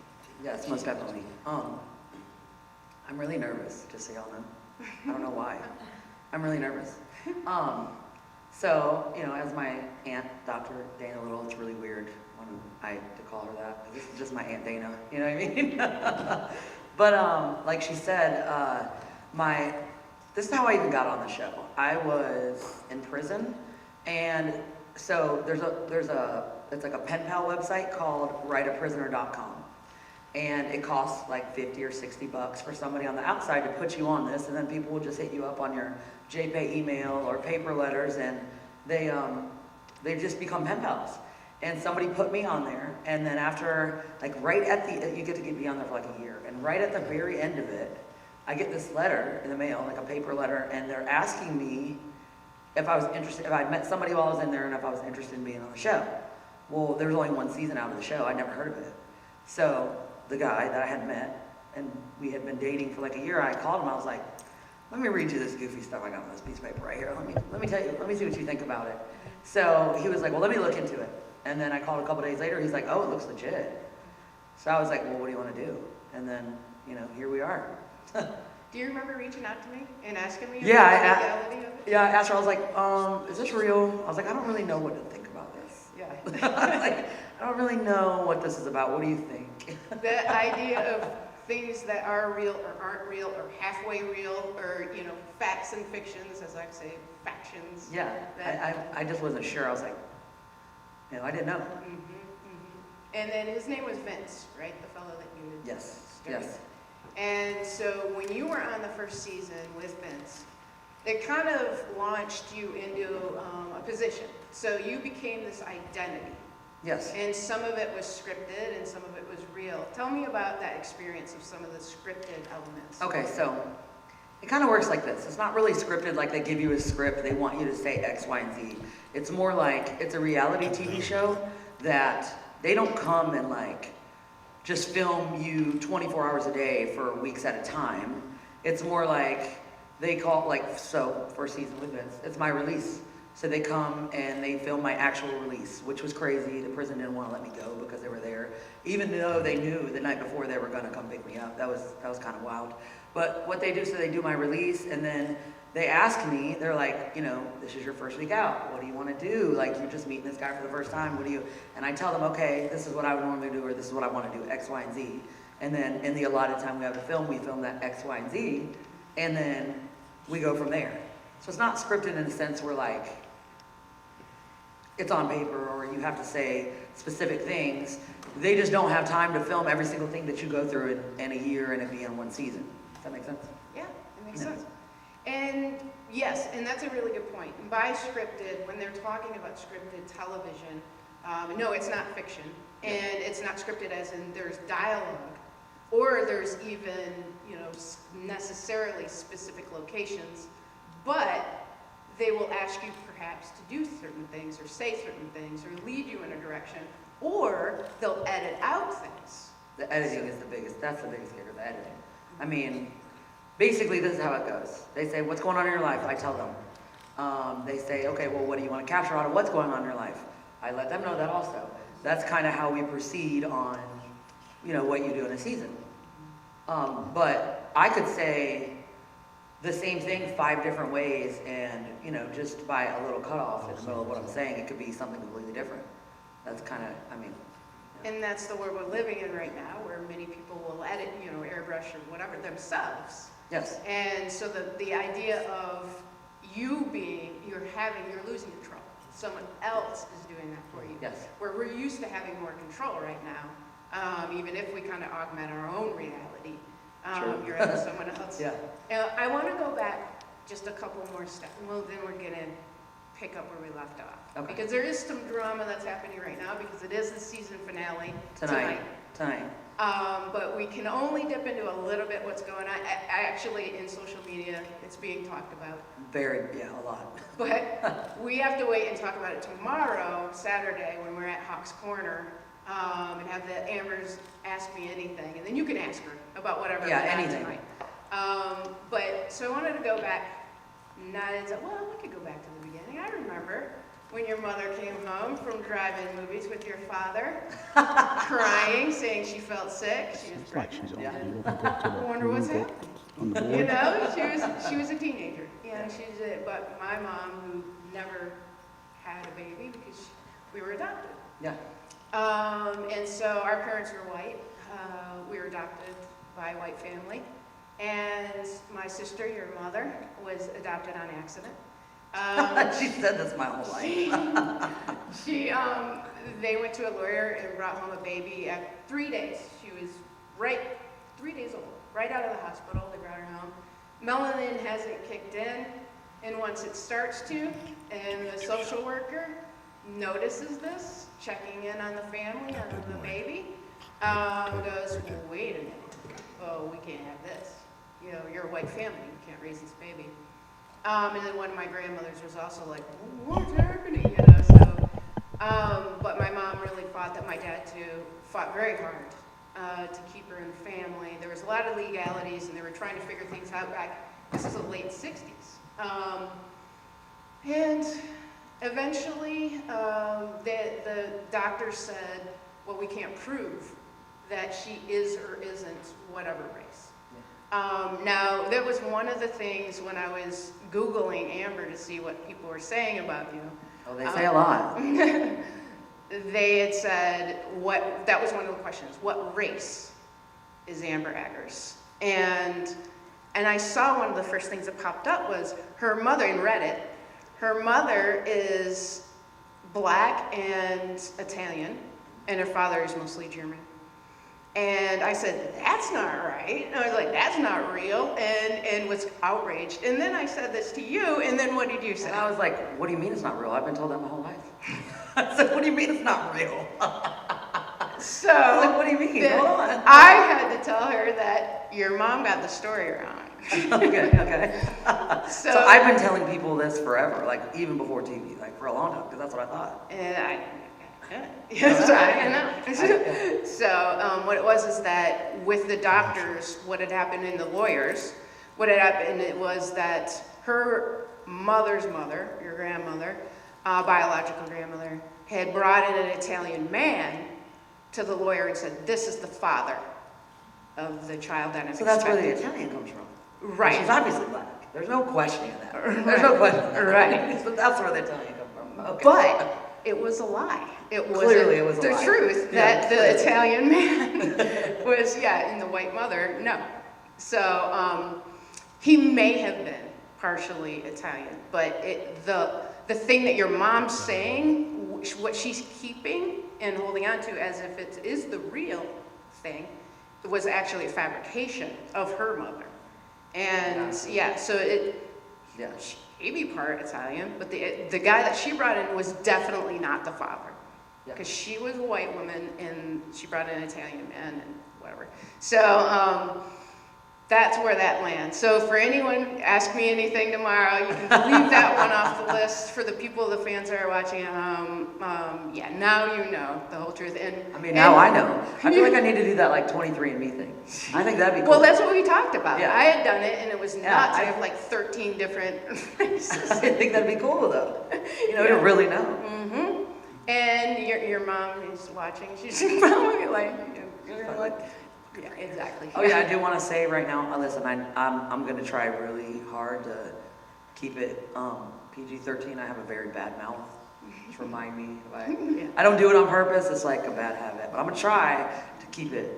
Yeah. So yes, we had this background in the family of some difficulties with different members, and with Amber growing up and having very young parents, teenage parents, and then they did get married right before you were born. It's a complicated situation when you grow up in that kind of environment, and so you were steeped in what kind of culture would you say? What kind of community outside of our family? Like I don't really know how to answer that. Like I kind of, because my parents were so young and they split, and they did get married, but they split up when I was so young, I kind of had like free reign to like, I could stay with my mom for a while. Or I could decide, nope, I want to go live with my dad for a while and go to school there. Or I could go live with grandma, you know what I mean? Like I kind of had like free reign to make those choices, which I probably shouldn't have been able to. Not that, any of the places were bad, but, as a child, I feel like consistency is probably a good thing. You know what I mean? So I kind of did have the free reign to do that. And I mean, I've had like, drug abuse and alcoholism like around me for almost my whole life. The sad thing about like all the bad choices that I made, I don't even know if I've ever told you this, but the sad thing about all the bad choices I made is like, I was like one of those kids, I was like very aware of like what was going on, not just around me, like, just in like, as far as these kind of things went in general. And I knew when I was young that like those things were wrong, like doing drugs and stuff like that was wrong. I knew that I was already hurting because, of my mom's addiction and stuff. So like, and in DARE, I remember I lived with my dad and like we were talking in DARE class. I like stood up and like started crying. It's like, this is why you don't do drugs. This is what my mom does. Thank God. Other than my dad, she probably would have been under the jail, But I knew that what I was doing was wrong before I decided to ever start doing it. And I did it anyway. But I knew that it was wrong and it was hurtful and you know what I mean? But I did it anyway. Why do you think you did that? Because when you got into your high school years, you were living with grandma and grandpa and Georgia, and your mom in the basement with your mom. Mm-hmm. And so you were.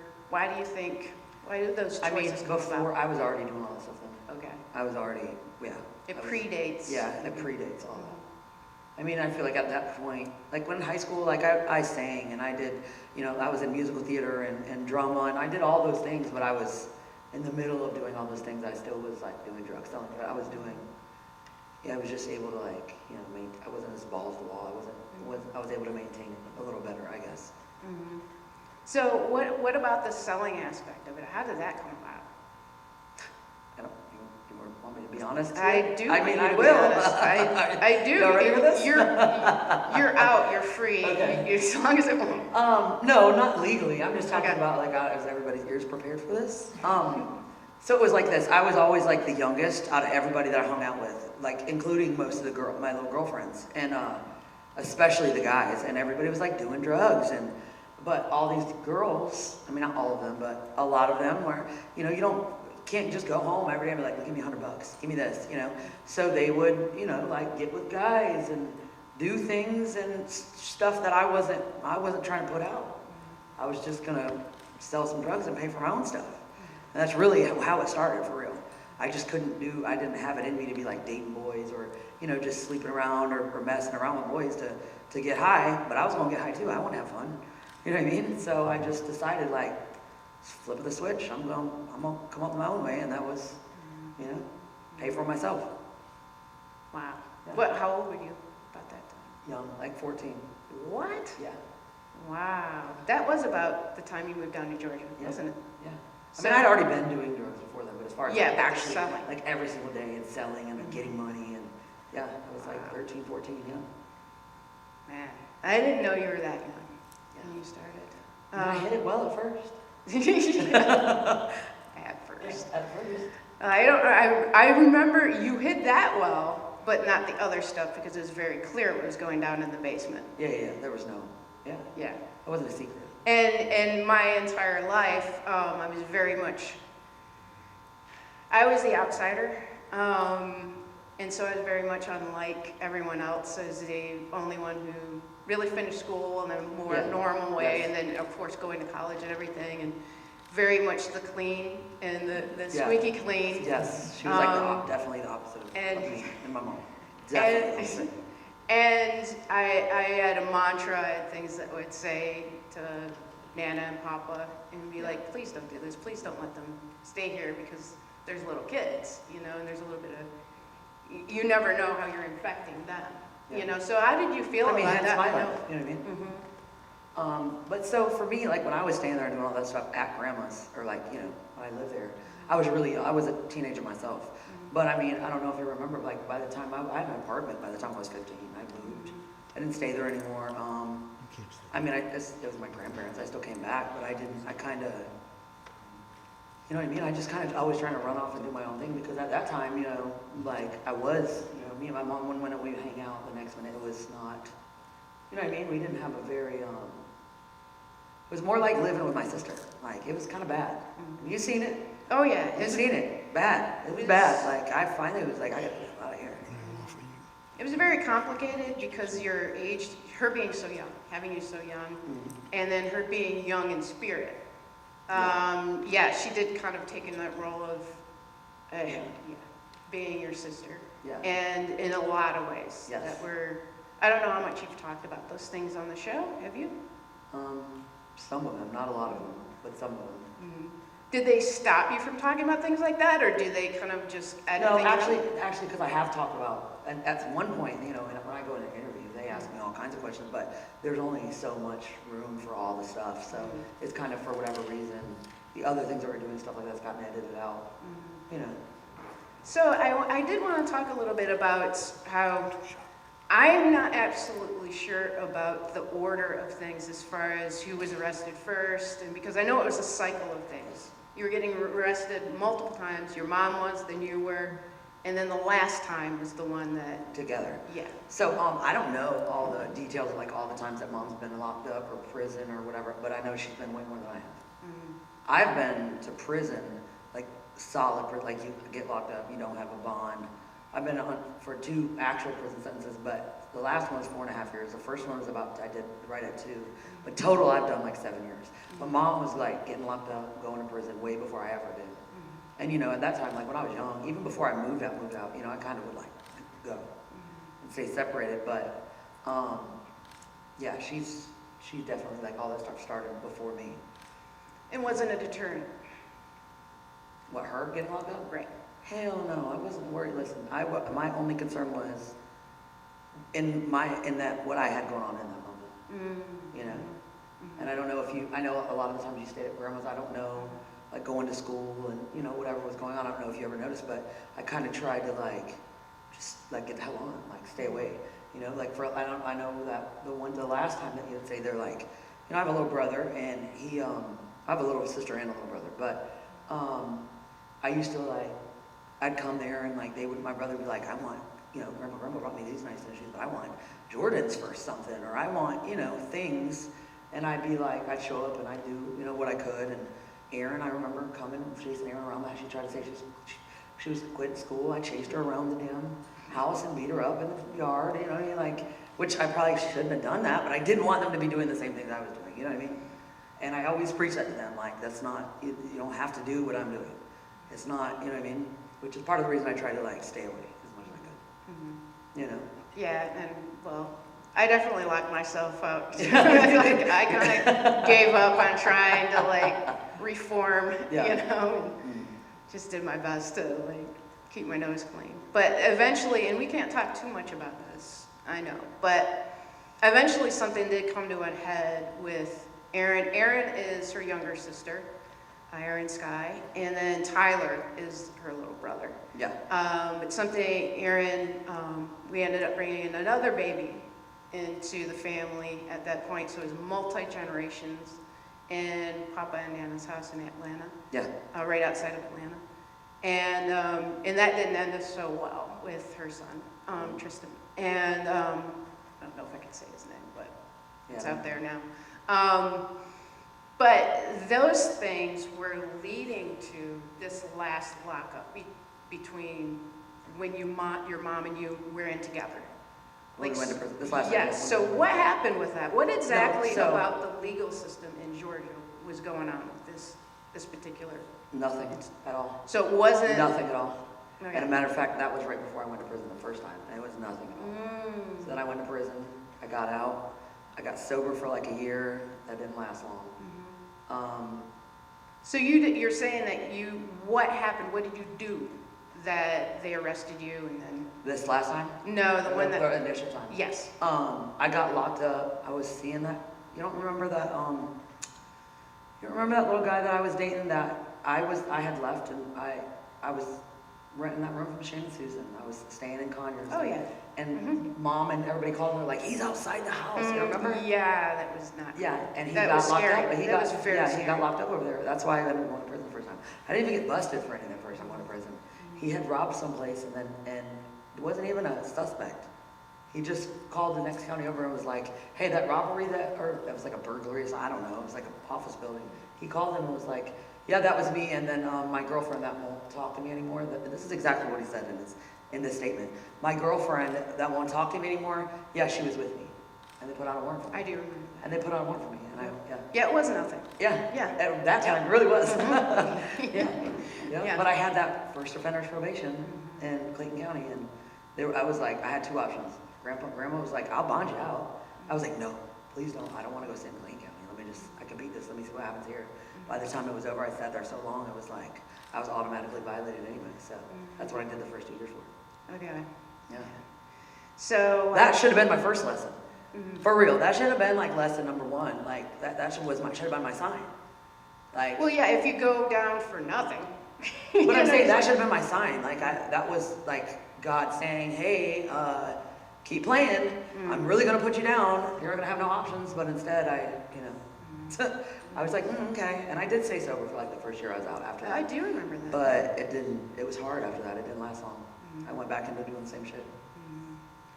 And so the second time, tell us about that. So the second time, I had moved up to Indiana with my dad, and he got me I got a really good job up there. I was making really good money. I got a nice house up there. I actually moved Aaron up there. Yeah, I remember. Everybody else in my family had already moved up north anyway. So, and my mom was in Georgia, and I moved up there, and I had married this. This is what happened. Okay, so I got with Tony. I got with this guy. I ended up marrying him, but he was like, he didn't want me to do any drugs. He didn't want me to sell drugs. He didn't want me to work though, which is odd because I'm a worker.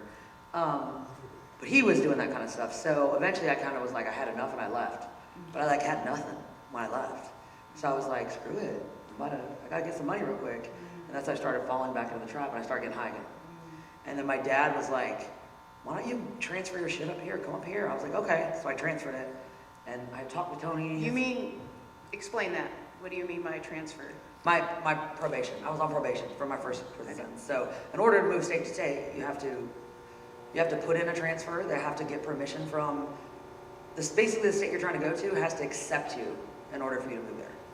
So I went through all that. Me and Tony had just got married. He was like, he was on parole. He was going to try to transfer it. I ended up going, my dad was like, you're lying. You're not coming. I was like, I do see what you're saying, because this is kind of drug out. I was like, I'm going. Screw it. I was like, just come when you can. Of course, he never came. So I had moved up to my dad's. I get this good job. I'm making a bunch of money, working hard, got my house. And after I realized Tony wasn't coming, it was almost like a downhill spiral from there. I guess, not that there's any good excuse, because I had already, when I moved up there, I got sober. As soon as I left Georgia, I didn't get high again. I didn't bring nothing with me or nothing. I just went up there and started working, doing the right thing. But once I realized he wasn't coming, and that was, there was some crazy relationship stuff going on there. once I realized that was over, I was like, screw it, and I just slowly started going back into it. And where I was at up there, somebody threw me a birthday party or something, and there was somebody we're like drinking and partying, and there's some people in the bedroom. I'm like, what y'all doing in here? And they were like smoking something off of a foil. And I was like, what the hell is that supposed to be? And they told me, and up there, they didn't have drugs like that up there. What I did and what I sold, I had a meth problem. And, but they didn't have that. They didn't have not the real deal. They didn't have crystal meth. No, they were like shake and bake, like stuff they were making in bottles, and that was supposed to be like, I don't know, it's the craziest shit I've ever seen. But, so I was like, well, I guess we're about to, go down this road again. And took it upon myself. I was just like, I had a bunch of drugs sent up there to me on a weekly basis. I was working, I was making money, I was doing a bunch of shit I had no business doing. And then eventually, I call him my amigo, it's my Mexican friend, my dealer, that been my dealer on and off since I was like 18. He had already been deported, he was in Mexico, he just called me one day and was like, hey, where you been? You know what I mean? I was like, well, I'm up here, what's up? I was like, where you at? And that was it, I ended up coming back down to Georgia. He talked me into staying down there, I left all my stuff, my vehicles, my house, everything. I called Aaron and was like, go get everything out of my house, you can have it. And I stayed down here. And I was just like trap or dying down here. I was running the streets, I was making a whole bunch of money, giving away a bunch of money, blowing a bunch of money. And I really didn't even have a whole lot to do with Mom at the time. Mom was fresh out, had that boyfriend that was no good. And I kept telling her, I was like, transfer your stuff up to Aaron's. She really wanted to move up north to my sisters and get her life together. She kept putting into her PO, she wanted to transfer, and they were like dragging her out. And Aaron was trying to fight for her to be able to go up there, but that guy kept putting his hands on her, and I was like, screw it, come on, just come on with me. And she would we'd stay in all these nice hotels, she would book my flights for me and make my arrangements, and when I would fly out of town and do stuff, she would hold down the fort for me, and that's really all she was doing, was really trying to get at Aaron's. In her defense, you know what I mean, honestly. And then when So the system was holding her back at that point? Yeah, and she was really trying to go up there and get, be in a different situation, because there was nothing going on good down here. We had no family down here, it was just us. I'm obviously not doing nothing good. In Atlanta? Yeah, in Atlanta, in Atlanta. And when I got set up, she was there, it just went bad. So. And so, basically what happened, remind me what year the first one was, So I went to prison the first time in 2010, I went the second time September 11th, 2015. Okay, so that's not that big of a gap. So No. it was a pretty quick turnaround. And weren't you guys at a hotel or something? And you were like, Yeah. okay. Yeah. And there were other people involved. It was kind of like this massive, almost like a sting, maybe, is what you would call it. Were they watching you? I mean, they've been wanting me, but I got set up, basically. That's it. I had went that morning, all the details are irrelevant, but I went and got a bunch of drugs that morning. The guy that took me, we went out of state to get him. When he came back, he was like, hey, I need to get a room over here in Conyers, which is where we grew up in Georgia. And I didn't stay in the city. He was like, but my friend is calling me down the street, and they have a kid with them and some drugs on them, they got a flat tire, they need my help. I was like, well, help them. I'll get a room for you right here, just come back.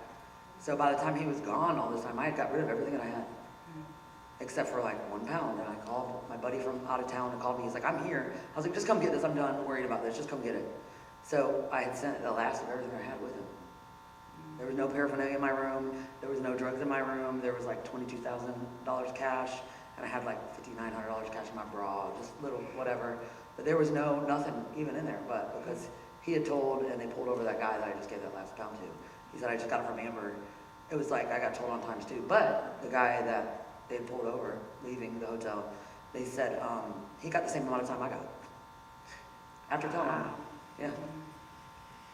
Man. And so, with your mom, and I want to stop there for a second and say, so we've been talking about these different communities that you were in.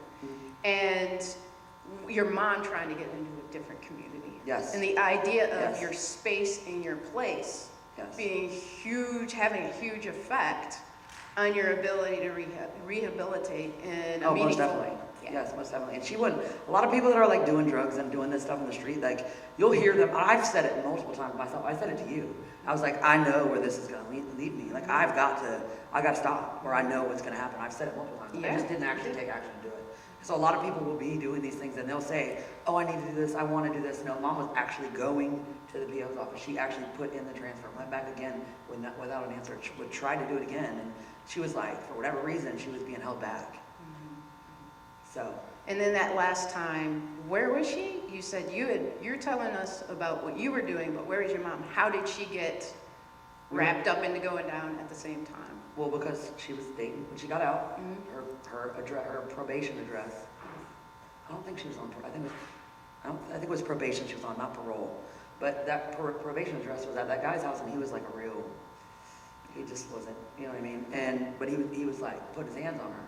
And I was like, come on, I didn't know what else to do with it. Like, you know what I mean? Like, can't leave her there. You know what I mean? Like, right. She didn't want to be there, so I'm like, come stay with me, and you know what I mean? I'm staying in 5-star hotels all over Atlanta, and that's what I was doing. But that night that you were telling me, where was she that night? We walked outside of the hotel room and to smoke a cigarette, waiting on a ride to go play ding-dings. Let's go blow some money, because there's nothing else to do at this point. Drugs are fun. You know what I mean? And what are ding-dings? And tell them what ding-dings are. Ding-dings they're like little cherry master machines in the gas station. Yeah. Yeah. So, yeah, I was waiting on somebody to come pick me up, and we were sitting out in front of the hotel smoking a cigarette, and they ran up on us with big guns, and we're like, come on, right now. And that was it. You were down. That was it, yeah. So that was all she wrote. But I've been sober ever since. I feel better. So that's a good transition. How did we get there? From there. Yeah. From this very low point, where you have guns in your face and you're down on the ground and. Yeah, it was, I was like, I had an errand on I was actually on my phone like this when they walked up, scrolling on my phone, and here I saw those guns, and I was like, hit the one on my phone and just set my phone down. Called Erin automatically, just so she knew what was going on. I knew what time it was. That's smart. Yeah. I knew what time. Did she pick up? I don't know. I don't know. They put me in handcuffs. I just put my phone down and let it ring, thinking, like this is auto picks dial. up, Just she one can number. hear it. Yeah, I think she'll know what's going on. Yeah. But yeah, that was it's kind of crazy because that was like the beginning of the best chapter like either me or my mom has had in our entire lives. Absolutely. Literally. Yeah. And so we need to talk about what the system did right. Okay. So you go into the women's prison system in Georgia.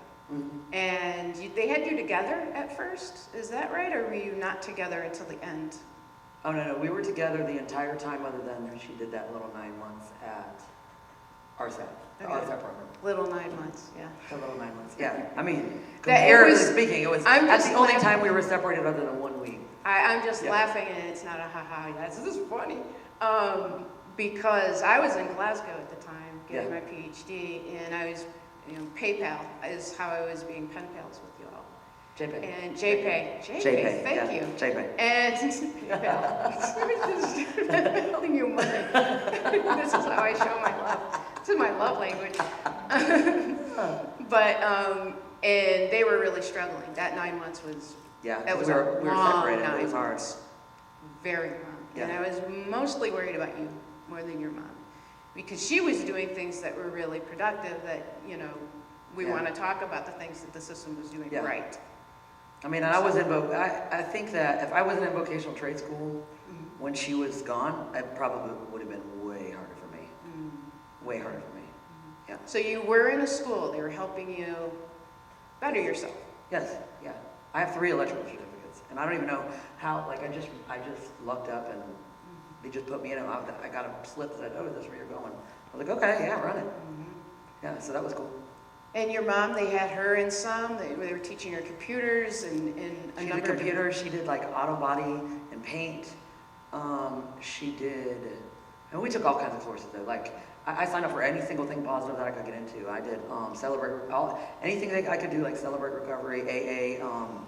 Like right before I got out, they had me in like, I'm trying to think of the name. There was like 8, at one point I was doing like, in 2 months I did like 8 different classes. That's all I would do is those little classes in between my vocational trade school, and it was like just like re-entering society, money marketing, like just different things, anything that would like prepare me to get out that was positive. You know what I mean? Mom even at one point, she was like, I wonder if they remember that I graduated. I'm gonna try to take GED. Like we were just trying to do everything to occupy our time and do positive things, you know. But she had her detail during the week. I had my vocational trade school, or we both did. And then on the so my mom's one of those people. She works like she gets paid. So like literally, so the people up in the kitchen and the warehouse loved her. So Friday, Saturday, and Sunday, they would let us both volunteer and go up there and work all weekend so we could spend time together, eat good food, and they knew if they needed somebody, we'd be there. But so that helped also. Yeah, so they were helping you with a new community within, even though you were still in prison. They were like, this is a step-by-step process to help you find out and locate where are the good people? Where can I find this community once I'm done, and the skills that you need to succeed? What was some of the other things that you were in the choir? Oh yeah, I was in so there's like a little more than 1,800 people in Learndale State Prison, and they have roughly about a 30-woman choir. You have to try out to be in it, but it travels. And I didn't even, it was kind of the choir was right next to my vocational trade school, and the girl that actually helped start it years ago, and some of their other music programs, she was in a room right down from mine in my dorm. And when I first got there in GP, she actually lived in the open dorm with me too, but she kind of kept to herself, you know, mind her own business. But for whatever reason, something happened one night when she was moved into my big dorm, and we went in her room. I don't know, maybe it was like they had cooked something. I don't know what it was. We went in her room and they had like something playing on the little, like these little speakers. They had homemade little speakers for their little tablet, JPay tablet, where you can like have music. And they're playing something, and I'm in there like bebopping, singing. She's like, "Oh, whoa, you're gonna try out with the choir?" I was like, "No, I'm not." I was like, "No, I'm not." So I just went about my business, and then because the choir backed up to my work program, she kept coming over there, and she was like, "You're gonna try out with the choir?" I was like, "You know what? Fine, I'll do it, whatever." So she was like, I was like, "Well, what do I have to do?" She was like, "Well, you have to sing some kind of like gospel or Christian song." I was like, "I don't know any." I was like, "I don't know any. I don't." So then finally I was like, the best I can do for you is sing Amazing Grace, because that's the only thing I know all the words to, you know? So I go in there and I try out, and she's like, "Oh, you're already in." She's like, "You do have to sing in front of the choir." She was like, "But you're in." So I was like, "Okay." So I sang in front of the choir, and they're like, "You're in." So then she's like, "Well, now you have to, you know, like an actual song, you have to perform it in front of the choir, and then, you know, we go on from here." So I'm like, I don't know any. And I wasn't lying. I really don't know any. You know what I mean? Like my JPay tablet didn't even work. You know what I mean? Like I was like refused to buy another one. I was like, no, it's not happening. So I'm like, I don't know what to do here. And she was like, "Listen to these songs on her little tablet." So I listened to them, and whatever song, I can't remember. She picked this song for me, and I ended up singing it in front of the choir. And I'm just the first person in the history of the choir to have a solo every single time that we had an outing, from the first time we went out until I left, in the history of the choir. So that was kind of cool. That was interesting, yeah. And maybe it was fulfilling, you know what I mean? That's, you know, and while they were, this last go around, Orange is the New Black came out. I remember watching that and being like, how? I know it's not real. Okay, we're talking about reality, we're talking about media. Yeah. But you've seen it, right? Okay, well, yeah, you know what's funny? So when I got locked up, the first book that I tried to read was Orange was the New Black. Okay. Never seen the show, nothing, but it was Orange is the New Black. It took me like 3 months to read it. I had to like read other things, read a few pages. And you know, they always say like when you start something, you know, you always just finish the book you read through. And I don't know what it is about that, you just do it. It took me 3 months to read the book. I have to like read a few pages, read another one. Like a whole nother book. Read a few pages, because it was so like, it just was slow to me. But then recently, in the past year, I actually watched a show and I was like, prison is not like this. This is not what prison is like at all. No. It's like, okay, break that down a little bit. Okay. Prison is like, it's very, like, I feel like on the show it's very, like, glorified. It's very, like, you don't have, it's just not that easy. It's not that easy. It's not that easy as far as, like, dealing with other inmates. It's not that easy as far as, like, officers there. You don't have a bunch of, like, male officers trying to, like, screw all the women. And, like, that's not even a thing. Like, people go to prison for a long time for doing that stuff. Like, I'm not saying it doesn't happen places, but the way it shows on the show, it's like a normal thing on the show. None of that's normal. It's not. It's just not how prison was for me. I didn't go to federal prison either, so I can't really speak on that. But as far as Georgia State Prison, it's not like that. It's not. I remember her mother saying a few times that, and it was horrifying. I would get some messages from my sister just talking about some of her roommates. And then people, and I mean, I actually. can you tell me about some of I mean, these? I looked up and actually had really good roommates. Like, that was like a blessing for me. Yeah. But moms had some I'm like, horrifying. Get you moved. Horrifying and mass murders and Yeah, but that kind of stuff though. threatening her. Yeah, threatening her. I was gonna say some of the. And you're stuck there. Yeah, like Right? like my best monkey, she's a lifer. It's the best monkey I had. But then you have those people that are like, my mom is like half my size. She's this tall, you know what I mean? Like, she just wants to be nice and smile at everybody. You know what I'm saying? So there's those people that feel like, oh, I'm gonna run this shit because they feel like they can. Instead of like enjoying the fact that she, you know what I mean? You could actually live peacefully having a monkey like her. Not everybody doesn't think that way, Right, and so she was horribly treated, in a number of different ways, and then there was some other things that went on, but we'll get back to that. Maybe we'll wind back around to that. Okay. But I did want to kind of continue that thread of, so we have Orange is the New Black, we have your real life, and then somewhere in there we have Life After Lockup. So Okay. where's that fallen? Let's talk a little more about the reality of that, and then the media elements. So we have to tell a story. It's entertainment. Yeah. So basically, like the first season, the Love After Lockup, that's basically, they don't like, so when I got out, of course, Vince was from another state. I've never met him in person. He comes, picks me up. They didn't want to release me. I was supposed to be released at 8 a.m. They didn't want to let me go because they acted like they couldn't do it because the cameras and stuff were out there, even though they came and verified the night before this was going to happen. So I didn't get out till like noon. We filmed that. We went back. I think there was like maybe dinner or something, but I'm like the easiest person in the world to get along with. It takes a whole lot to make me feel like uncomfortable or awkward, but it was like, it took like day one and I was like, I don't know what to do here. This is not going to work. It was weird. So, basically. What about it was? Him, personally, it was weird. His he was personality. Like, it was awkward. I was like, it's already, you already feel like when you've done all that time and you get out in the real world, it's a little rough. Like you feel, it takes a minute for you to get back comfortable with like, I have freedom and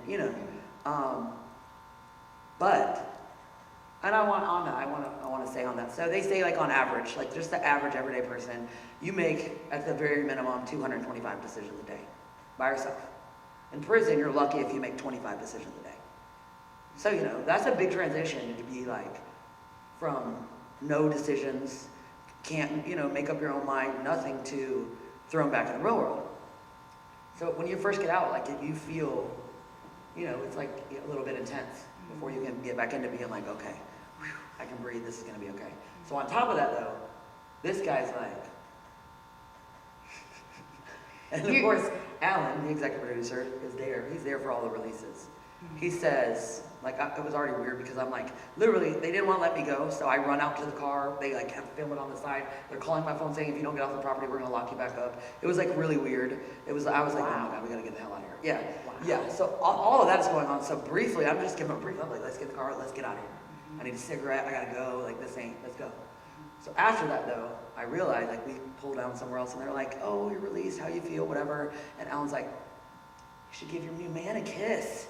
And I'm like, oh no. So what was it? I was like, so yeah. And I said, this is really awkward. I can't do this right now. And they aired all that, but that was factual. That actually happened just like that. I was like, that was weird. So when did he? So things went south Really almost fast. immediately. Really fast, yeah. with you and him. What about that reality do you think made good viewing? Because you almost immediately became, you tell them about the fact that you're the only one in the history of Life After Lockup and Love After Lockup that's been on the entire series run, right? What do you mean? You're the OG, right? You're the last premiering OG, No, right? I'm the last premiering. Yeah.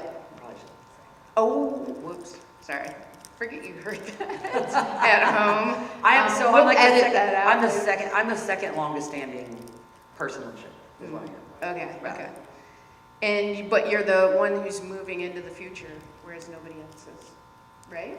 I mean, Because you're, season premieres can we tonight. say that? The season premieres tonight, so, Oh yeah. man, I'm saying all wrong. Season premieres tonight, yeah.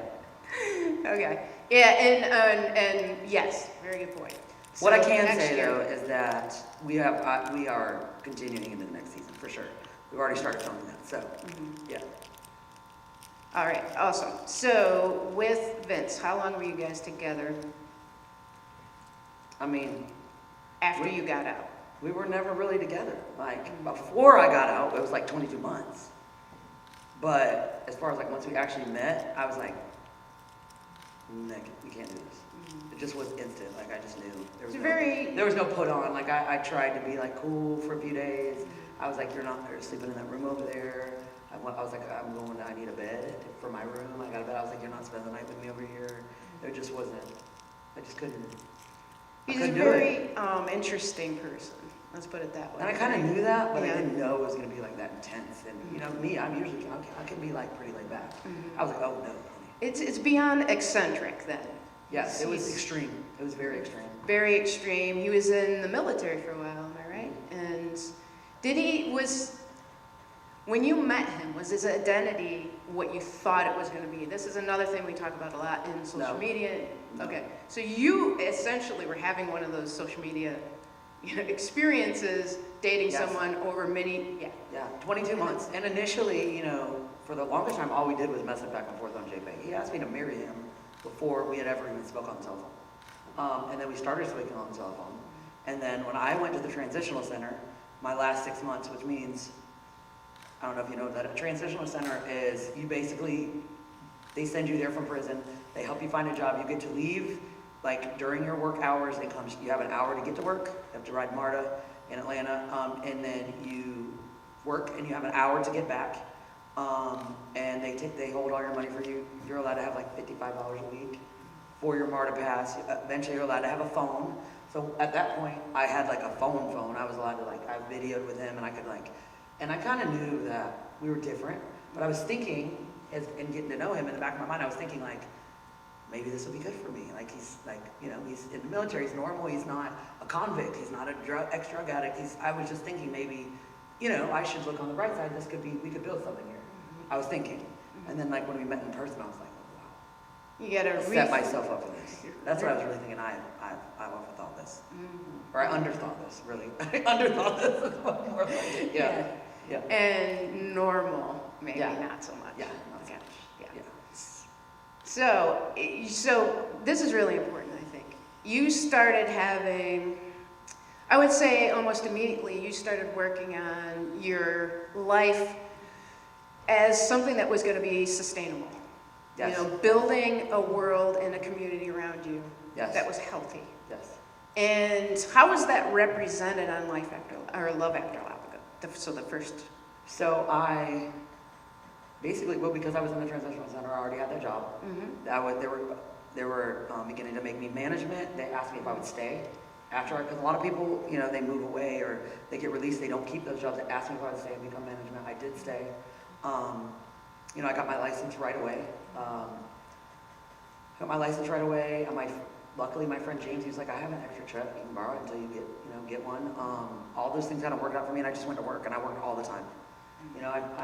I pulled out to Puppy's mom's. Puppy asked me to go there. She had a daughter in prison, and her mom was solely providing for her, and she was like, please go there. Rent for my mom, help my mom, with financially, so she has some income coming in. I was like, okay. And all I did literally when I first got out was work. I would pick up any extra shifts they would let me take. And it was funny, when I moved in there, we didn't even have there wasn't no Wi-Fi or no cable. I didn't even have a TV. I didn't even try to buy a TV. I would play this little Caesars casino game on my phone. Anytime that I wasn't working, I would just play this little free game, you know what I mean? But I would play that every single day on my phone, and I really felt like that kept me out of trouble, for real. And I just, like I said, every shift I could, and I would work, and then I didn't even get to come home and see family or anything until, we filmed again. We did a big family reunion. No. Without me. Yeah, she couldn't be there, yeah. I asked She couldn't be there. not. She was like, I'm not doing this with you. I have asked Yeah. not to be included in any of it. Yeah, she was like, I want no part of this. I was Don't like, mention okay. me, I don't exist. I've made you proud at this That point, I feel point, like that. you know. I feel like at this point, you know? But, yeah, we might round it back, probably tomorrow. We'll save that for tomorrow. Okay. Yeah, we'll talk about during the Ask Me Anything with Amber Eggers at Hawks Corner in downtown Princess Anne. Please do join us. And so, but specifically, what about your reality was a little bit different from what was being shown on the show? Okay, so like, when I first got out, you know, like I said, I had like outstanding tickets in other states from before I got locked up. I'd written those counties. I was like, what do I need to do? So of course they didn't have time to like they filmed me for a week when I got out. And it was, you know, the basis of Wild Vince was there, everything that was going on. I had to like fight with that. Like I didn't have a bed when I got out. I had money from where I worked, but I was like, I don't even have I gotta have a bed. Like that's important. I've been sleeping on a mat this big for 4.5 years. You know what I mean? Like that's the first thing I need to do is get a bed. They didn't want it. They were like, we don't know if we have time to do that. I was like, oh no, I need an off day then. That's the first thing I need to do. So I did talk them into letting me do that, but like me getting my license and that kind of stuff, which is things I needed to do right away because my work was an hour from where I was staying. So I was like, I need to do these things right away. They didn't have, there's not enough allotted time to film every single thing that you go through when you're released. There's just not, you know. So Amber Eggers of Life After Lockup, WeTV was helping you along the line. Yes. So, you know, Yes. making sure that she could get what she needed. Yeah. That's another way of building community. Yes. That you kind of lucked into. Yes. You know, Yeah. we talked about that a little bit earlier. And so right now, as you transitioned into Life from Love to Life After Lockup, they've been helping you along the way. And I don't know if we can actually we probably can't talk about the most recent way that they've been helping you. We can tomorrow. Tomorrow? We can tomorrow. Okay. Yeah. It's actually a really cool story. So Yeah, we can tomorrow. And we'll be live streaming again tomorrow. If you cannot make it, hopefully you make it downtown live to Ask Me Anything with Amber Eggers. Yes. And at Hawks Corner. But do tell me about this season. No, tell me about last season.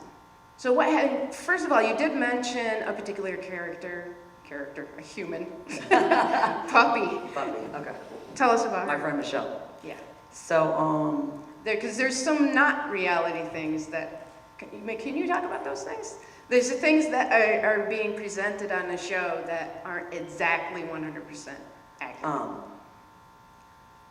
like in prison, I met Puppy in prison. We became really good friends, like best friends. I mean, we lived in the same dorm together. I think a lot of times we would like hold hands in prison. We would like, you know, I love you. Like I loved her. I cared for her. Like we were like best friends. We would, like fight off the other people that always wanted to like pull up on her and not literally fight them off. I mean, us being so close made it easier to avoid, you know, a lot of situations in there. But I think that like people think a lot, I mean, I'm trying to think of the best way to say this. I think a lot of people have the idea that like, we were like, you know, having a bunch of, you know, illegal sex in prison or something, and we really weren't doing that. A lot of girls do that, you know what I mean? But we really, we weren't doing that. But she was my best friend. We were, you know what I mean? That's my wifey. I've said that from the beginning, and I meant that. But I think that people think that anybody that you're close to in prison, when you're in, you know, women being in there, that automatically means that your girlfriend, you're having sex, you're doing all these things, and it's not like about that though all the time. It's not.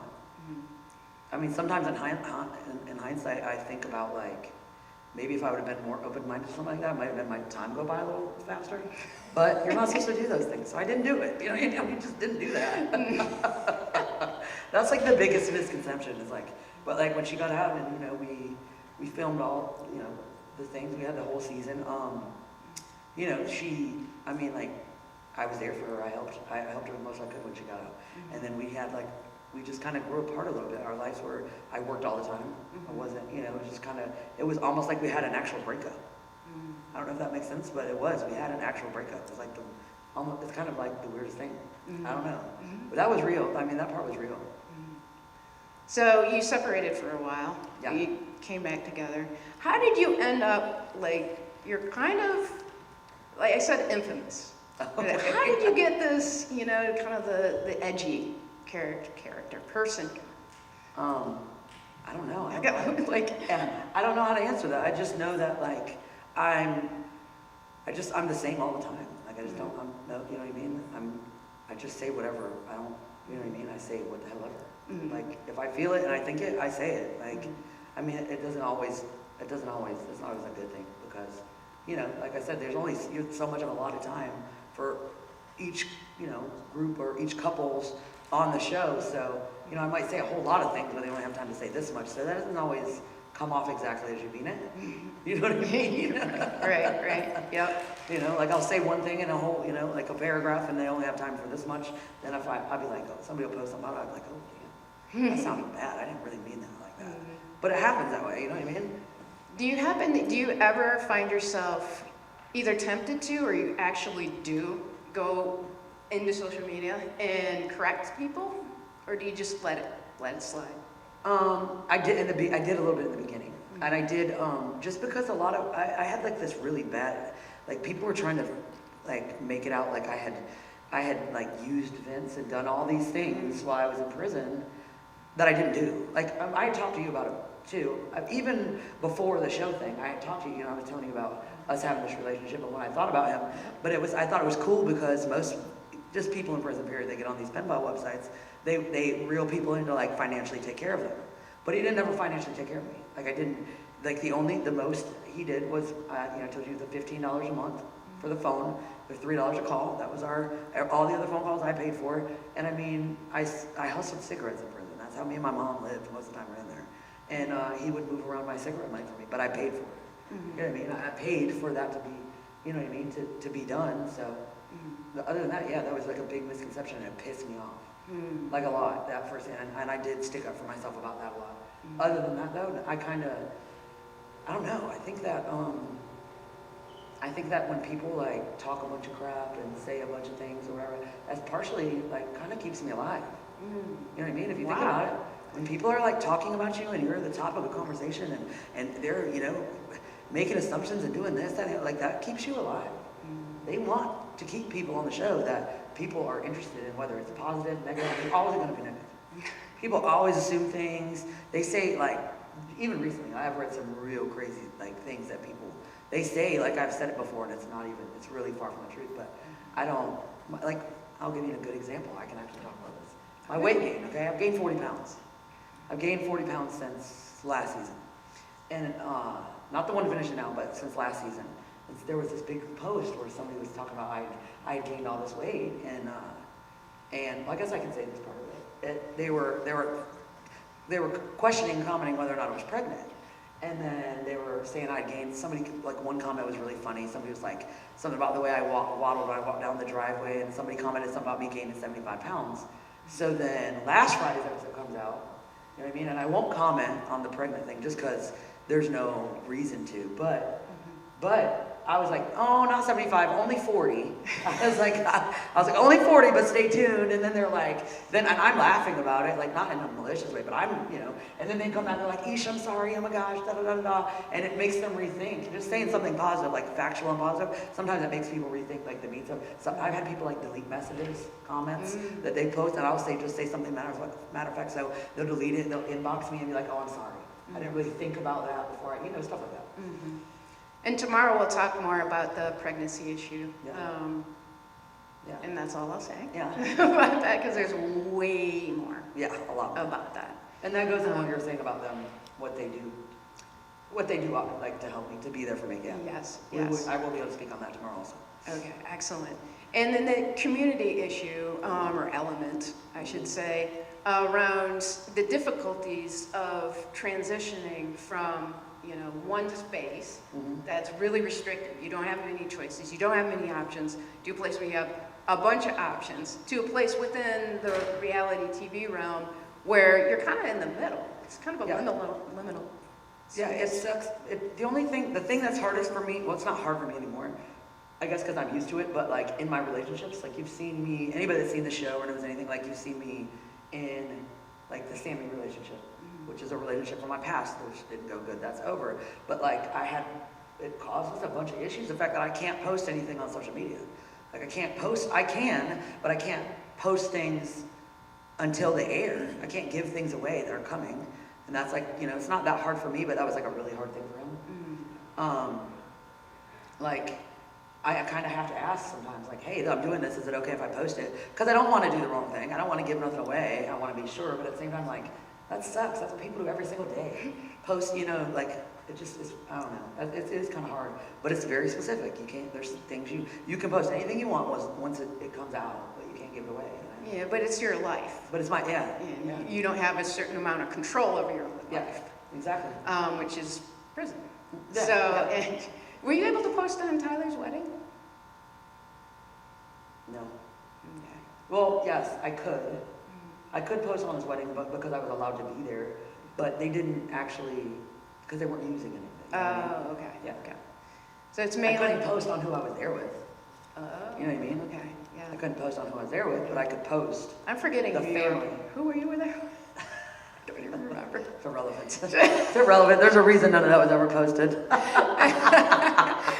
Fair enough. You're with someone wonderful now. Yes, so exactly. we're happy Exactly. about that. Yes, completely. We celebrate that. Yes. So you've been giving back as well as you've been given good things. Yes. So in being on the show, one of the great things about being, aside from the fact that WeTV has helped her personally, you've been able to help people.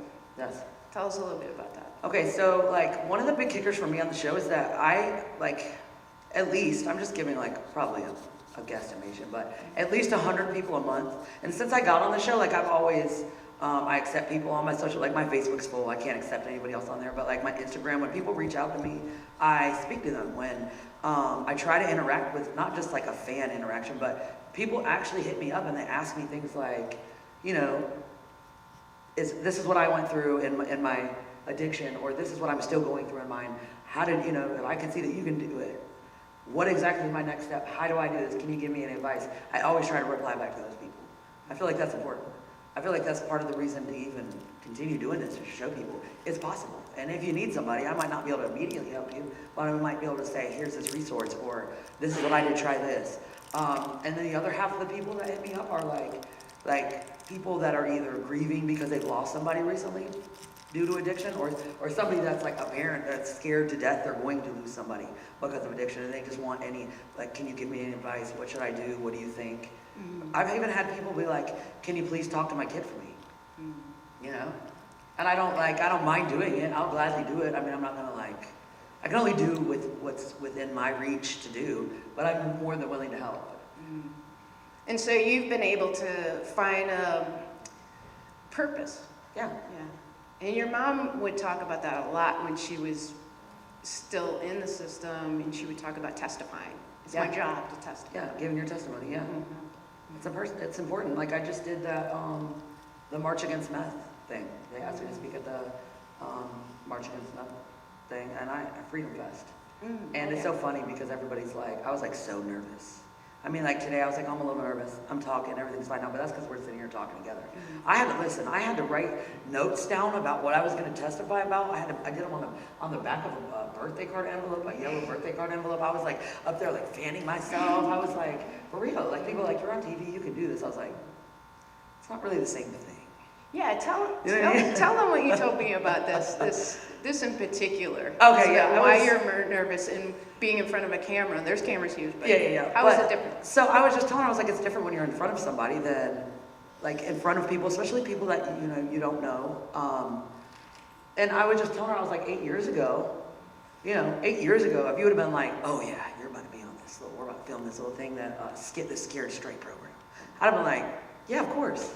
That's a given, but I never would have thought, we never would have thought 8 years ago that I would even be in a situation to be asked to come here. You know what I mean? And that's like a big deal for me. It's a big deal. It is for us too. It's fantastic to have you here, and you're an inspiration, absolutely, across but being at an HBCU and being able to share your experience, where I know that there have been a number of people here who are students or faculty, and like myself, who have family who've been through the system or are still in. Yeah. And so it's it's such a complicated situation, and having to navigate that while you're trying to live your life as fully as possible and exactly. healthily as possible. That's And I mean, that's a fact. so you do talk to that's called parasocial. This is the way we're at right now. It's parasocial, where someone who's in the public eye, as an influencer, such as yourself, will talk directly with individual, not just fans, not just followers, but people in the world. Yeah, that just needs somebody, somebody. And sometimes I think that like you could be, okay. I think that so we'll just use you for example. It might be all the things that you see me go through when I was younger, and you had an idea what was going on. It would be easier if you knew that you could reach out to me, just to be like, hey, this is what's going on. You know what I mean? What can I do to help? Is there anything I can do to help? How should I be feeling about this? What should I do for myself? Opposed to going and being like, well, to grandma, mom, or grandpa, or somebody directly there. It's just different. You know what I mean? It's like an outside point of view looking in. Right. You know, it's different. Right. It's not going to be as impactful if it's somebody who is like right there, immediate. Yes. Yes. You're going to pay a lot less attention to that person. And hence why I wasn't listening to half the time with the family. I'm like, we're going to burn the house down. There's some crazy. We're laughing now, but there were some people outside with guns, happening, and there's babies inside. Yeah, not right. But so we've kind of gone around this issue of community and around the issue of relationships that you had while you were inside and now that you're out, and then some of those that have bridged the gap of the reality TV show. With Puppy, you mentioned someone else that you both know. Was it Queen? Yeah, Queen. Okay, so tell us a little bit about her and how did she figure into your time inside and out? Okay, so it was so I met Queen when I first went in there. She was gonna get out shortly after. We had met, and she had this, when we first met, she asked me, she was like, let me order a food package in your name. You can have half of it, and I'll have half of it, because you're only allowed one food package per whatever. Did that sound fishy to you? I'm sorry, I'll let you finish. No, well, I didn't have any financial support anyways, but it was so bad that you have to get approved, you have to get somebody approved to even be able to get them in your name. Wow. I didn't have anybody approved of my financials, neither did Mom. Or I'd have been like, yeah, hey, come on. You know what I mean? But I couldn't. You have to have somebody approved on there already. Neither one of us had anybody approved, but that's when I first met her. That's a process. So, well, wait, pause right there. Tell them about the process so they understand how precarious some of this stuff can be about getting money and then what you need. Okay, yeah. So unless you have money with you when you're in jail and you get sent to prison, like that they transfer with you, which still takes like weeks to get. Once you get to prison, you have to get people approved, like somebody on the outside, approved on your financials to be able to receive money. So it was a long time before me or either one of us got anybody approved on our financials, period. So that's how we initially met. And then we started talking, and like every so often, we'd see each other there, and then she got released. And then after I got out though, I don't know if somehow she had heard that, like I was gonna be on the show or that I was released or whatever, and she had reached out to me after, because once as soon as I got out, Alan's like, you gotta set up your executive producer. Alan, yes, executive producer. He's like, you gotta set up your social media. I was like, huh? He's like, yeah. I was like, well, what do you want me to do? He's like, you need a Facebook, you need a Twitter. I was like, I don't even know what Twitter is. I was like, I don't know how to know what this stuff is. He's like, just somebody's gonna help you. I'm like, oh God, here we go. So she had, once I set the stuff up before the show started here, and she had reached out to me and was like, I just want you to know I'm so proud of you, and I'm happy for you. I love to see people coming out of prison doing positive things, and I was like, hey, we should meet up for lunch, and we did, and she was doing a bunch of work, like stuff for like KK from Love and Hip Hop Atlanta and stuff like that, and we got to talking about it, and we just kind of just instantly we were like back like being BFFs, and we've been best friends ever since. I mean, I love that woman does. She'd do anything to work for me, and I do the same for her. She's been a real positive staple in my life since I've been out, because I don't have any family down here local, or in Georgia local is what I should say. Yeah, so she's there all the time. So there's that element of stability that you get from community, especially if it's someone who's so constant and reliable. Yes. Is- Yes. So that's what you're saying. But she's also been able to help. Does she know Puppy? They're Yes. you know, outside the show. Yes. Yes. Okay. And so she had, what is it that she has that, is it like she has a home where people can come and stay? How does that work? Like when they transition out of prison? Like what is her situation right now? No, I mean, she has her own home, you know what I mean? She has her own place. So when you get out of prison, you have to have a place to go. Yeah, when you get out. And it has yes. to be approved. Yes. It has to be Explain that approved. to them. So basically when they tell you your TPM, which is your tentative parole month, when you get like a month or a date, they start putting in for where you're gonna parole out to. I mean, unless you max out, then you just get released. They still want to have an address, but if you're on parole, you have to have someplace approved. So they will go check your address, they check with the parole board, make sure that it's approvable, and then they'll send you there. One weird situation though with me and Puppy was that I had paroled out to her mom's to help with, you know, financially with her daughter, and I knew that the way, like she was sentenced and I was sentenced, that it would be, I don't know, at least like 6 or 8 months before she got it behind me. So normally when you parole out, they won't let you transfer your address, like to a different address. Even as approvable, it's gotta be like at least 6 months out. So I knew, I was thinking, this is enough. I asked Puppy, I was like, are you sure you want me to do this? What happens if you get released early? And they won't let you come to your mom's because I'm there. Because you're not supposed to live with anybody else that's on parole or probation unless it's your immediate family. So that freaked me out. And she was like, it's okay, we'll work it out. So I went there, and then it got closer to her coming out, and it was almost like panic when I couldn't get my parole officer to let me transfer yet. She was like, it's too soon yet. But then, all of a sudden, they call and they're like, oh, go pick her up. And I was like, wait a minute. Where the hell are you gonna go live? Like, I was freaking out, like bad. I had went to the parole office and I was like, what do we do? She needs to be there with her kid. Like, how do we handle this? And they allowed us to be paroled at the same address. Wow. And yeah, they allowed us to be paroled at the same address. And as a matter of fact, after that, when I left her mom's, and all this stuff has been on the show, but after that, they let me transfer from Douglas to Bolton County, and I live with Queen. Like, that's my parole address. Okay. And we're not family either. That's what I was getting I don't know why, I was but like, they allowed it. I was up front with them, this is what I need to do, what's going on, and they approved it. So, yeah. and no take backs, right? No. They can't take that back. Yeah, no. I was like, and then when they did release her, I was like, she kept calling up there, and she was like, hey, I need to, report. They're like, we'll contact you or send you something in the mail when you need a report.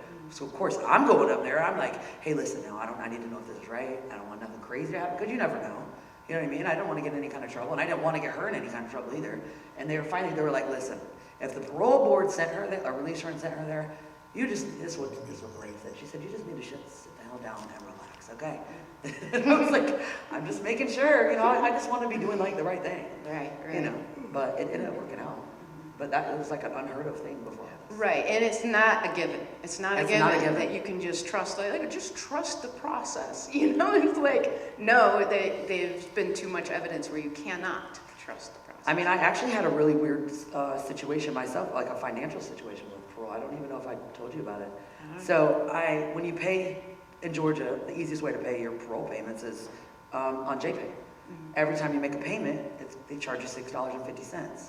So I was like, I'm not paying monthly payment, $32 monthly payments and paying $6.50. I'll pay a few months at a time, like several months ahead of time, so I only got to pay the $6.50 one time, you know what I mean?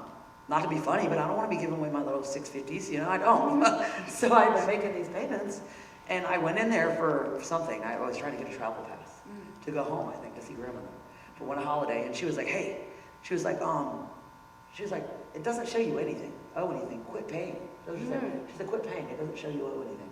I was like, well, I told you before about the months ahead. She was like, listen, she was like, just stop paying. She said, several months down the road, I'll look. If it shows you owe anything, it'll only be, a couple little $32, and we can go from there. She was like, but I don't want you paying if you don't owe anything. So I'm like, okay. Never thought nothing of it. Like 6 months later, I'd asked her, I was like, what's going on? Like, she was like, oh, don't worry about it. So then finally, I went through that whole trying to get a transfer thing Yep. to Fulton County, to Queens. I finally got it transferred, and I'm on non-reporting there. So the only time I report is, I do it by phone or every time I get a travel pass, which seems like it's a lot recently. But I have to go in and report then, and I had been asking her, I was like, can you check for me? You know, can you check and let me know if I owe anything? So a couple months later, I got another travel pass, and I was like, hey, I need to know if I owe anything, because nobody said anything, this has been a long time. She's like, oh, you owe, it was like $400 and some odd from however many months. And I was like, okay. I said, that's fine. I said, I'll pay it off. You know, I was like, I get my check, I'll pay it off Friday. She was like, no, just make another payment. You know what I mean? It's not a big deal. You know, because I had already told her what had happened. Why I, she could see the cycle of what I paid. I said, but the problem with this is, it's just by chance I have a job. It's by chance that I have saved money and I'm, I can just go pay it off. What happens if this happens to somebody that is struggling, has kids, can barely afford to make the payments, they've been set back like this, and then the first thing something happens, it becomes another part of a violation. You know what I mean? And then they go back. Yeah, what happens because of that? And my new officer, she was super cool. Of course, she didn't want it. She was like, don't worry about it. You're not going to get in no trouble. I can see what happened. You already told me. I was like, that's not the point, though. I said, I'm going to pay it off so I don't have to worry about it. But what happens to people that can't? You know what I mean? What happens, it's just not, it doesn't make any sense. And she's like, you're right. So you go to prison and then you owe money. So you're working your way through to get, how much do you get paid for your jobs? Your mom got paid for her jobs. How much was it? Where? Didn't she get paid for being, wasn't she in the kitchen?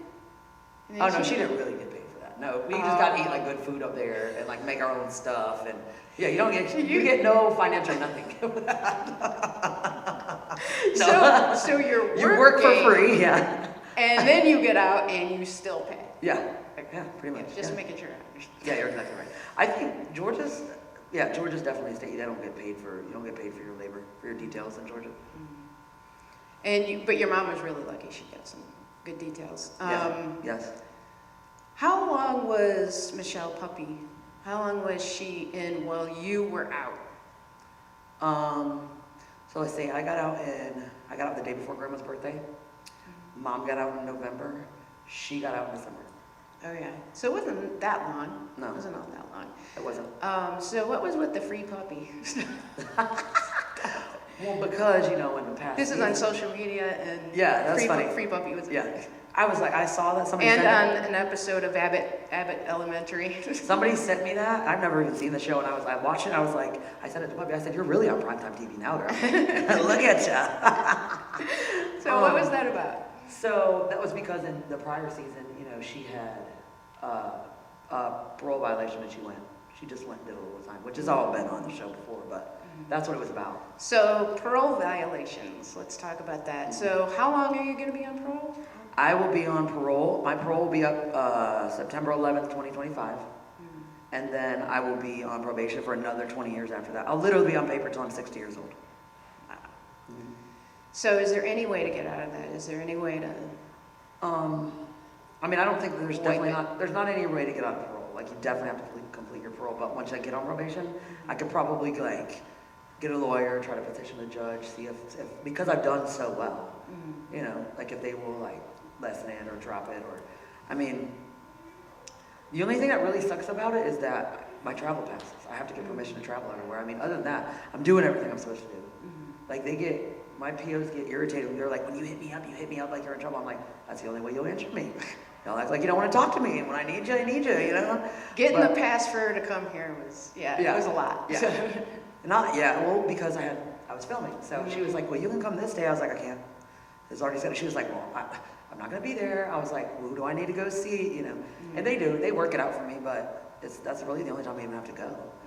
But, to think that I have to do that through probation until I'm 60 years old, that's a lot. That's a lot. But other than that, I don't really have any, because I do what I'm supposed to do, I don't really have any issues with it, you know what I mean? And you're just on a call-in basis. So. Yes, unless I need to see them, yes. Right. But there's still that freedom.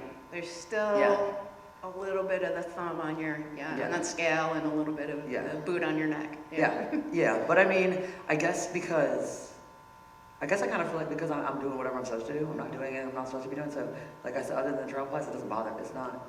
It doesn't. Some people are like, I'll be on paper forever. Oh my gosh. As long as I keep doing what I'm supposed to do, it doesn't really matter. You know what I mean? Yeah. So. And you probably could conceivably move up to Indiana, be with your mom and your dad, if you wanted to, nearer to them, if you wanted, if I wanted to. Yeah. If you wanted. If I wanted to.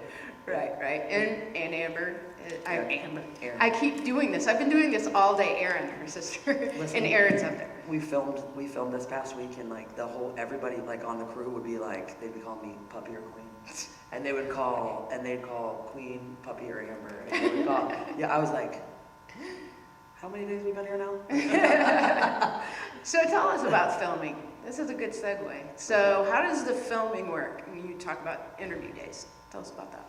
Okay, so for me, every time you film, at the end you have an interview day, and they break it up this way, so that way everything that they've captured in this one run, at the time that they're there, they ask you, like, you answer interview questions. It's basically just like when you watch the show, or almost any reality TV show, it'll show where like they're in like the same outfit with like the background, and they're actually speaking about what you're seeing.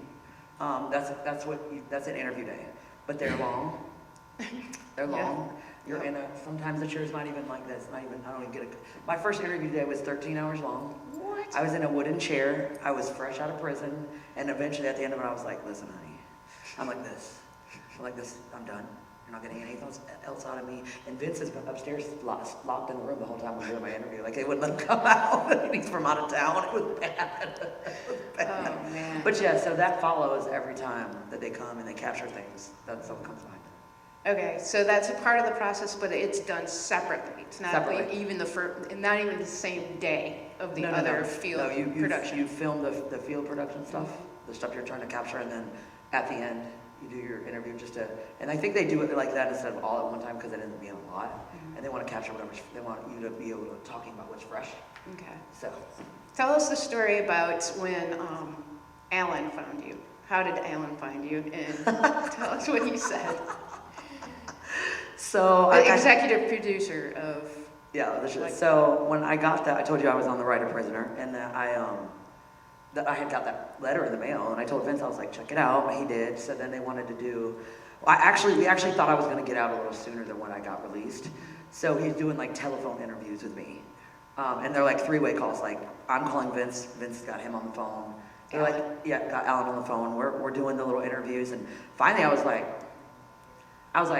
out of all the people on Writer Prisoner, like there's people in all men, women, all different states, like just there's thousands of people in there. I was like, and then mind you, my little profile, which you could probably still pull up right now, it's like 3 sentences. It's like, it says something about like, I'm outgoing, I'm independent, I like to sing, I like roller coasters, and I'm in the loneliest place I've ever been in my life, and I could use some outside, like friends on the outside just to take my mind away from this place. That's all it says. It was like nothing. I was like, how the hell did you pick me out of all these people? He was like, must have been because you were good looking, I don't know. That's what he said. I'm like, okay. I said, it definitely wasn't off my little, it wasn't off my little bio because it was nothing. It was bad.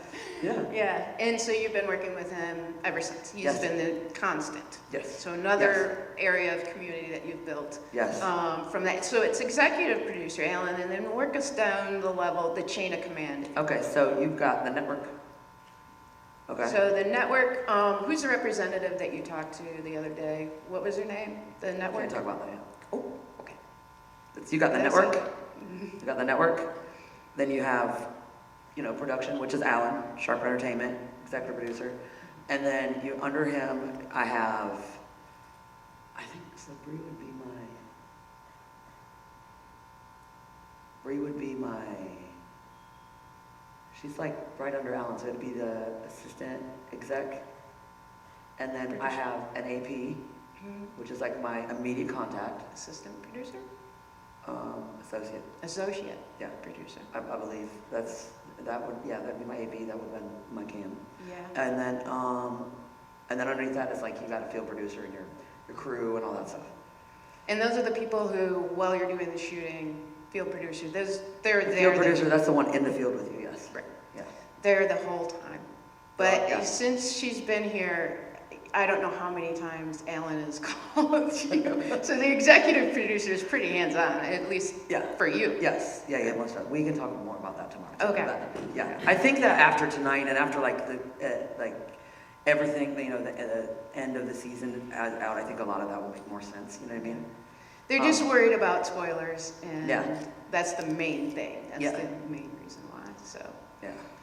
Yeah, so of the things we can still talk about, we can talk about at this point. At this point, yeah. I wanted to go back to your mom. So when you guys were in together, what was the layout? What did it look like? So was she in a dorm? Were you in a dorm? Was she in were you close together? Could you talk to each other throughout the day, or how does that look? When we first went to jail together, because we were in Rockdale County, which is a smaller facility, you know, the women's portion of the jail is a separate building than the rest. So it would be, they have 2 open dorms and a lockdown side. The lockdown side, you get out certain times of the day for a certain amount of hours. I got sent over there. My mom went to the open dorm. We're co-defendants, we can't be housed together. They didn't even want us to talk to each other.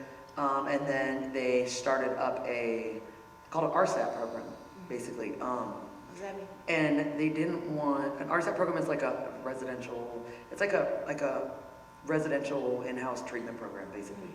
Okay. Some people are sentenced to that in the state of Georgia, actually, but it's in the prison instead of what they were trying to do. So as soon as I had heard about this program, I asked, could I be in the program? And they were like, no. They were like, you've got more problems than being an addict. And I was like, what do you mean? That's all my problems right now. That's what I got going on. And finally they talked, like the higher ups into allowing me to be in the program. So I went to another open dorm, and they didn't want me and mom to we weren't allowed to go to little groups together. They didn't want us to talk. We did find ways to do it, you know. But, and then after the program, they wanted me to help run that program. After they acted funny they were like, you're a drug dealer, you're gonna bad influence on these people. I was like, wait a minute. So they ended up letting me help. They wanted me to help run the program, but in order for mom to get in it, I had to be out of it. So I was like, no, that's fine, I will be out, but I did help. I moved in the other dorm, and she would come have me do just different clerical little things, help her do, you know, and I was still allowed to do that, but I was like, it's more important for mom to be able to get a chance in there than Well, that was me to huge. stay, you know what I mean? That was huge. Yeah. That was really, I think things turned around a lot for her. Yeah. I mean, and then she did end up going to RSAT again in prison. That's the time we got separated, really separated. Yeah. But it was part of her case plan. Yeah. For prison, she didn't have a choice. But that's really the only time that we were apart was that when she went 9 months. Yeah. Yeah. That was a long 9 months. Yeah. It was rough. It was scary. Yeah. Very scary. It was rough. I just didn't, you know, at least there I had eyes on her, you know what I mean? I knew, you know. And it's really complicated when they're going through the process and of getting out. Yeah. So can you explain that a little bit? Okay, so when I went to get out, it was, you know, Catholic, I'd never been to Douglasville in my life, but it was local. They had went and approved. I was already in the transitional center, so I had a cell phone. I was allowed to talk to her on the phone. I mean, you're not supposed to call the parole board, but I'd star 16, whatever, you block the number, call the parole board, trying to find out about my date, you know, whatever. But I had an idea what was going on, and I talked to Kathy, and she said, which I never met Kathy, but I was talking to her on a regular basis. Kathy is Puppy's mom. I paroled out to in Douglasville. Okay. So when I went to leave, though, she called me on my cell phone and said, hey, just so you know, they came by. They've approved the address. So I had an idea I was kind of getting out. But with mom, though, because she was transferring out of state, that interstate compact, that's a lot. You know, like I said before, the state of Indiana has to accept her for her to even be able to go there. Plus, the address has to be approved, all these, you know, variables. So her process was way more than what mine was because she was in the state. Okay. Yeah. And that's why she ended up, it was something where it was a very horrible kind of awkward situation where you were getting out sooner even though you were supposed to have stayed longer, is that right? So I went to the transitional center. I got sent to the TC. But what I meant was your sentence longer than hers? No. Well, I got a 30 due. My sentence is a 30 due 10. Her sentence was a straight 10. She looked up and got a straight 10 because she had probation in Lincoln County. And when she went over there and they took her probation, she was like, just take all my probation, but, you know what I mean? But that way I don't have anything behind this 10-year sentence. So when she came back and took the plea in Rockdale, they gave her a straight 10 instead of probation behind it. Okay. So on that 10-year sentence, you either do the prison time or that's what you're on parole for the rest of. Okay. Yes. Okay. That's clear now. Very helpful. It's so complicated. It is. And then it's a moving target. It's constantly changing, Yes. and that can be so destabilizing. You know, Yeah. you can talk about the experiences, the emotional experiences you had toward the end. Yeah, prison was like a little bit, I mean, I was just outside speaking a little while ago about like, so here's the thing, like you go to prison, it's like the loneliest place that I've ever been in my life. You're like surrounded by all these people, you know what I mean, but you're alone, like, and you have more time than you're ever going to have any other point in your life when you're sitting in there to think about, I've done all these disappointing things. These are the people that I hurt. These are the ways I hurt myself. And in doing that, you know, you're not paying attention to what I'm doing to the people that care the most about me. You know what I mean? Like, just the heartbreak, the disappointment, you know what I mean? Not living up to my potential, you know, like distancing myself from my dad and all of them because I didn't want to lie about nothing. It's just easier to, you know, I just went through all these things, emotions in my head. And then, like I said before, I'm trying to figure out, like, what am I going to do to stay out of here? What am I going to do to maintain my sobriety? I just went through a lot of, like, emotional, and I went through this weird cycle. I was thinking, well, what the hell am I going to do when I get out of here? Yeah. Like, really, like, where do I go from here? I mean, I did get 3 electrical certificates. I guess I could have utilized them, but, like, I'm a girl. I want to have fingernails. And, you know what I mean? I want to, like, so I was just thinking, like, what am I really going to do? Where do I go from here, you know? I had never worked in a restaurant before I went to the transitional center, and they sent me to Sweet Tomatoes. You don't get to, like, pick your job. They send you your interview, either they hire you or you don't. So then I started there, and everything just kind of fell into place, but towards the end, though, like right before I went to the TC, I was, like, panicking a little bit in my head, like, you know, what do I really do from here? You know, and it just kind of, everything just fell into place, making the right decisions, you know what I'm saying? Things will fall into place. But... Yeah, outside you were talking to Dr. Cecil, that's one of the, yeah. some of the things. We were just having some good stories. So I missed some of that. What did I miss? We were just talking about, like, you know, clearly I went to prison for drug trafficking, meth. I was an abuser and a dealer, and I knew that when I went to prison, like initially when I got there, I was like, I'm done, there's no more. Like, I have to get my life together. But I always had in the back of my mind that if I got out and I got in some kind of trouble or I needed money or whatever, I had in the back of my mind that I will hit up my amigo and be like, oh, I need some bricks, and then I get rid of them for real cheap, and then I will, I just would call and be like, I can't pay you back, I really just need this money, I'm sorry. And it had been fine. I just had that in the back of my mind. And then the first time I went to prison, I came through diagnosis with a girl that's a lifer. And she, like, you know, me and her were in there together. Mom would write me letters, and you could tell, like, she was high. She'd be, like, writing, you'd be reading the letter and be, like, she'd be writing, all of a sudden the pen would veer off, and then a different subject. But me and my friend in prison, I'd be like, look at this shit, you know, I'd be showing her. And we would, like, tell war stories back and forth, and she never dealt with no meth before. And when I was in vocational trade school, she walked up to me one day and was like, look, she was like, you don't know nothing about meth, right? I was like, yeah. She was like, and I know you do. I was like, yeah, what about it? And there are drugs in prison, but there wasn't a bunch of meth and stuff like that, especially in the women's prison at this time. And she's like, I'm about to flood this place with it. She's like, I know you and your mom don't have any financial support. She's like, I'm gonna flood this place with it. I just want to give it all to you. She was like, you get rid of it. She was like, I'll split the money with you and you can leave here rich. What? And I was like, hell no. I was like, I got a 30-year sentence, you know what I mean? I have no TPM yet. No 10 of parole month, no parole day. I was like, if I do this and I don't let go and not mess with what landed me in here, God ain't gonna give me no day. I'm gonna be screwed. And those are the most instantaneous results I've ever had from God. Like within a month, both me and mom had financial support from outside. We didn't have to do nothing illegal to get it. You know what I mean? We both got TPMs within the next 6 months after that. Like, it was like clockwork. But it just told me, and I was telling them outside, I said, I don't care if I personally am religious. You know what I mean? I believe in God. God's moved a lot of things in my life. But it doesn't matter if you're religious, what you believe in or not. The moral of the story is, if you make the right decisions, you know what I mean? If you make the right choices, you do the right things, things will fall into place. It might not be in your time, specifically the way you want it to happen, but it's even you can attribute it to karma. You can look at it however you want to. But if you do the right thing and make the right decisions, things will fall into place.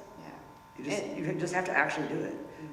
And that was like that was the biggest lesson I think I ever learned in prison. Yeah, and it's worked for me so far. Yeah. It's Very actually well. working for me. You know what I mean? Very well. Yeah, this is years later. It's working for me. So. Yeah. And you have the fashion line. Tell us a little bit about that and how that came about. Okay, yeah. So, you know, I have the Jailbird clothing line. Now there's an Ambird clothing line. It's all tied in together. It's kind of funny. My friend, I met her, when I first started working the sidelines, her and her wife came in and they were like, are you the one from that show? I was like, yeah. We became friends. This was years ago. Like almost 3 years ago now. I got to talking to her after knowing her for like a year. And she was like managing these hotels, like in Canton. And she was like, I really want to do this clothing line. I don't want to keep doing this. I really think I can be successful. I'm creative. I want to do it. And I was like, girl, just do it. I was like, your wife does a good job. Just do it. There's no reason for you not to do it. So slowly but surely she started it. And then I was like, girl, give me all your gear and sign something off so I'm going to wear it, you know, on the show as much as I possibly can. And then she was like, okay. And then she got thinking about it. She was like, no. She was like, no. She was like, not only am I naming this on your behalf because you pushed me to do it. She was like, we're going to do this together. And I was like, okay. Yeah. So basically, like, she's the one that talked me into, like, joining the team. And we've been kind of, like, banging this thing out together. I'm not, like, the most creative person in the world. I come up with good ideas, but as far as, like, you know, like graphics and stuff, that's her thing. So we just kind of work together to, yeah. That's awesome. And through helping someone, you're able to help her, inspire her, give her comfort. Yeah, I was like, girl, just do that shit. Come on. Yeah. And that's another example of that face-to-face. You know, you had that face-to-face experience with her. And is there a different kind of energy, do you think, when you're literally, like, we're sitting right here versus we're on the phone? You have friends in the UK, I know that, but what kind of impact do you think that has? I think the difference is, I think the only difference as far as energy goes is because, you know, it's easy to, anybody that can DM you or private message you, you can talk on video. Yeah. You know, my friend in the UK, her and her son, I mean, they're like my family now. I talk to them every single day. Every day. And they're like, we're close. Yeah. You know that. Mm-hmm. You talk to them. Yeah. You know that. But I can talk on video too. It's not just a text message or a phone call. Where I think sometimes when it's only, you know, messaging or whatever, I think that's a little bit different. But, you know, I think that where there's a will, there's a way. You know what I mean?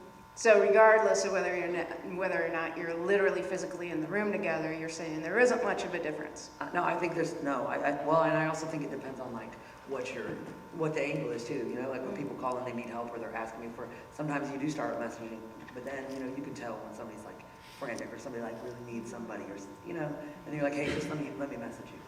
Or let me video you. You know, you can tell the vibe of like what somebody needs and what best way to help them, you know.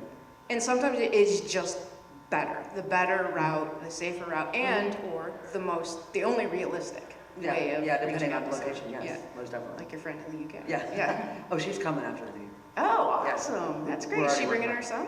No, not the first time. She's like, no, it's the first time's her trip, she said. Okay. See, and that was through Life After Lockup, am I right? Kind of, You yes. met her? Yeah. Okay. Great. So she said she's not watching the finale. Yeah, she said she's definitely the not season watching finale. it. Yeah. Okay. Yeah, and we'll talk more about that Tomorrow. Yeah. tomorrow. We hope that everybody will come. And if you can't come, we'll be streaming that as well, live streaming that tomorrow from Hawks Corner in Princess Anne. You're in Maryland, and it'll be Ask Amber Anything. Ask me anything. I'll be able to tell it all after tonight. Yeah. It's a pop-up podcast. We'll also be doing Afrofuturism after that. But you'll be there for the entire day, pretty much 11 to 4. And were there any questions before we head out, kind of close things down? I want to leave a little bit of time for questions. If not, we'll say goodnight. Yeah. Anyone? Yeah. Oh, yes, Dr. Brown. Do you need? Please, just Bobby. Oh, Bobby. Over the last 15 years or so, how do you think the justice system has changed for women, if it's changed at all? So I'll repeat the question now. Over the last 15 years or so ago, how has the justice system changed for women? I don't really know, I don't know like a good way to answer that. I know that, so this is the thing. So I looked up and I got to go to the transitional center. And in the state of Georgia, there's only 2 transitional centers for women. There's several of them for men. There's only 2 for women. So if you, which of course, you have lifers, people that are in there from, depending on how long ago, they got a life sentence. Some of them do 20, 30 years, plus years. Naturally, they need to be going to the transitional center before they go home because they, you know what I mean? Yeah. So that's already an automatic thing. But the other problem though, is all these other women who have kids or, their families have their kids, don't have, anybody to go home to like support them financially or just period. They even have a hard time getting an address. There needs to be more facilities for women to be able to, like at the end of their sentence, go work, maintain a job, they hold your money for you so you're not just kind of thrown to the wolves when you get out. I mean, being on paper, parole or probation, I mean, it does hold you accountable more than it just getting out.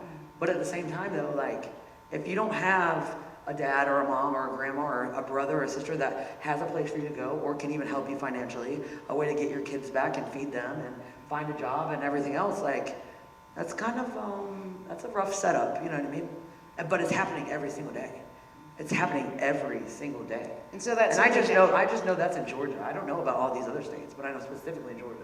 But that's one thing that hasn't changed. Yeah. So in your time, what, from the first time you went in to the second time, what changed? Did you notice anything? Okay, so that's kind of an odd question for me because my first prison sentence, because like I told you what had happened, I went through diagnostics. I got sent, I didn't even make it to general population. I got sent right back to Clayton County where they violated me. And then I got sent back, went back through diagnostics, and I was GP'd at Pulaski for 2 months before I was released. What's GP? General population. Okay. So I can't really, as far as my first sentence went, I was moved around so much just through the process of, maxing out my little sentence and getting out. I didn't get a chance to have a detail. I didn't get a chance to go through programs or nothing like that because of the way that my sentence was. Okay. That's a really good point, and actually an interesting point in that each situation, even with an individual, will be vastly different from the next, so it's hard to gauge, Specifically, yeah. Yeah. I will say though that so I told you I did a bunch of programs and I never got to finish any of them right before I left, but they just all of a sudden started all these it was I wish I could think of the name of all these programs, but they're basically all different little re-entry programs for women. There's a money management, there was a money marketing, there was a re-entering society, dress for success. There was several more of them, but anybody can sign up for them. They don't cost anything. You know what I mean? They're little short classes, they fit into your day, and I think that's definitely a positive thing. And I didn't notice, I can't say they didn't have all those things when I went through the first time, but even knowing people that were there that I talked to, nobody, I didn't know who was telling me they were going to those classes then. So I think that's a positive. Okay. That's definitely a positive. And that changed, positive change. That's positive, yes. Okay. Excellent. And so any other questions before anyone? Do you have one, Joseph? Want to grab the mic? I'll repeat it. Can y'all hear me? Yeah. Okay, so what advice would you give to women that are going through the same thing that you have went through in your life, and as you can see, you're doing better now, and what advice would you give the women that are trying to do better and trying to move on from the past that they had went through? Okay, that's a very good question actually. The first piece of advice I would give anybody, whether this doesn't just apply to somebody that's been in prison or jail. This could apply to somebody that was just going through hard times or maybe, had a bout with doing drugs or whatever, and it's just getting their life right. The first thing that I would tell anybody, woman, man, anybody, you can't be afraid to ask for help. First of all, I think a lot of people do time or are trying to get, turn their life around, and they're afraid to be hey, I need help. I need a ride to go, job search. Can you help me get a job? Do you know somebody offering a job? Or can you help me make a resume? You know what I mean? I don't know how to write a resume, or the one I have isn't great. Can you help me? Even some people are even afraid to ask for suggestions, what do you think I should do from here? What's the best route possible? Because like I said, it's kind of pandemonium when you do time, or you're just getting out, like readjusting to the free world. I mean, and I know it's also can be pandemonium, like when people get out of rehab, or when people are, you know, transitioning out of a bad relationship, or there was bad stuff involved, trying to get right. You cannot be afraid to ask for help. I mean, and I have, you've known me my whole life. I have pride issues. I'm growing out of that. Finally, you know what I mean? But I don't want to ask somebody for help. I want to do everything on my own. I can handle everything. I can figure everything out. And that's not true. That's not true. And if you're a hard worker, you're a very, very hard worker. It probably is a double-edged, no, it's like compounded. Yeah. Not only do you not, oh no, I'll fix this on my own. So what other advice would you have for someone in general if they're struggling and is a similar situation as yourself with drugs and whatnot, other than asking for help? You got to separate yourself from the situation. You have to remove yourself from the situation, first and foremost. You have to, and you have to like people, what they say about people, places, and things, that's real. That's a real thing. Like, I mean, it's a big deal now for me to see somebody, like I have several friends that were my friends when I was really young. Most of them have either, went to prison, or their husband went to prison. They got their lives together. They're doing normal stuff. I have no problem being around those people now. If I run into somebody, I've run into multiple people that were doing the same things, that I was doing when I was young. They're still doing the same thing, but I know, like, hey, how's it going? Good to see you, let me know if there's anything I can do to help at some point, but you have to be, at a distance. That's the easiest way to start getting on, get the wheels turning in the right direction, is to completely separate yourself. And that's hard. It is hard for some people, but sometimes you don't have any options. It's even harder though when it's the people you need to separate yourself are in your family. That's hard too. Yes. That's hard. That's the hardest.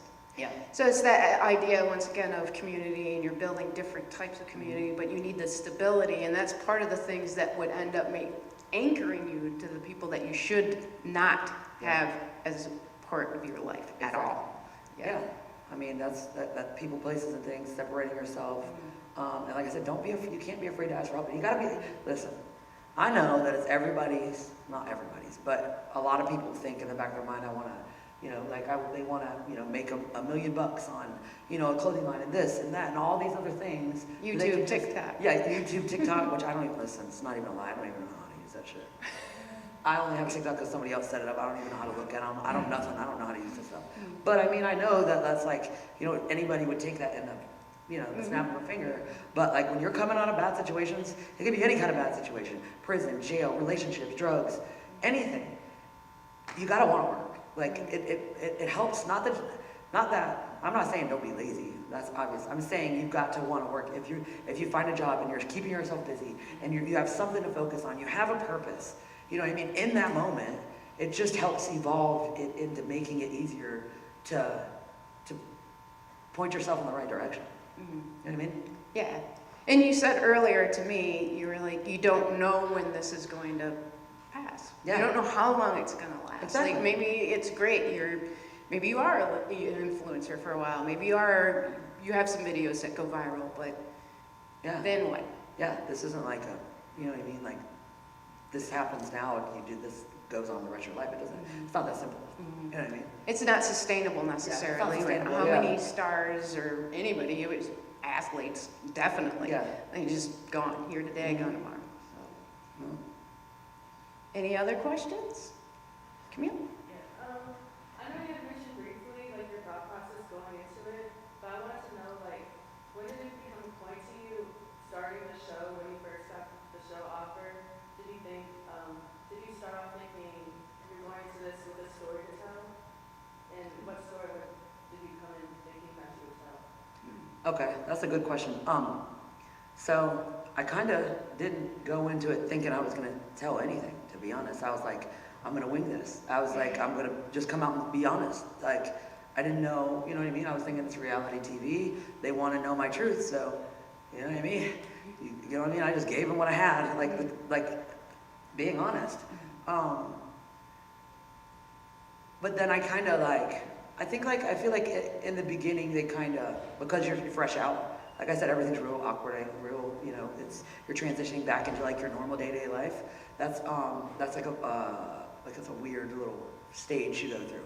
And I felt like when they were asking me, because they asked me, like, specifically, like, what's going on in your life? What do you want to, capture in this season based on, the craziness we filmed my first week out?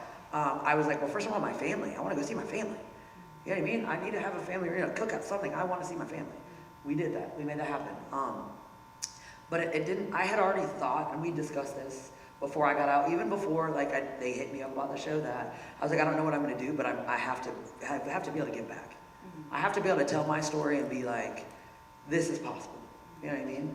And we had been talking about that. So automatically when I talked to Alan and I talked to, the Bree and the people underneath, I was like, I want people to see that the truth, like with a little bit of hard work and, a little bit of determination, like it's possible.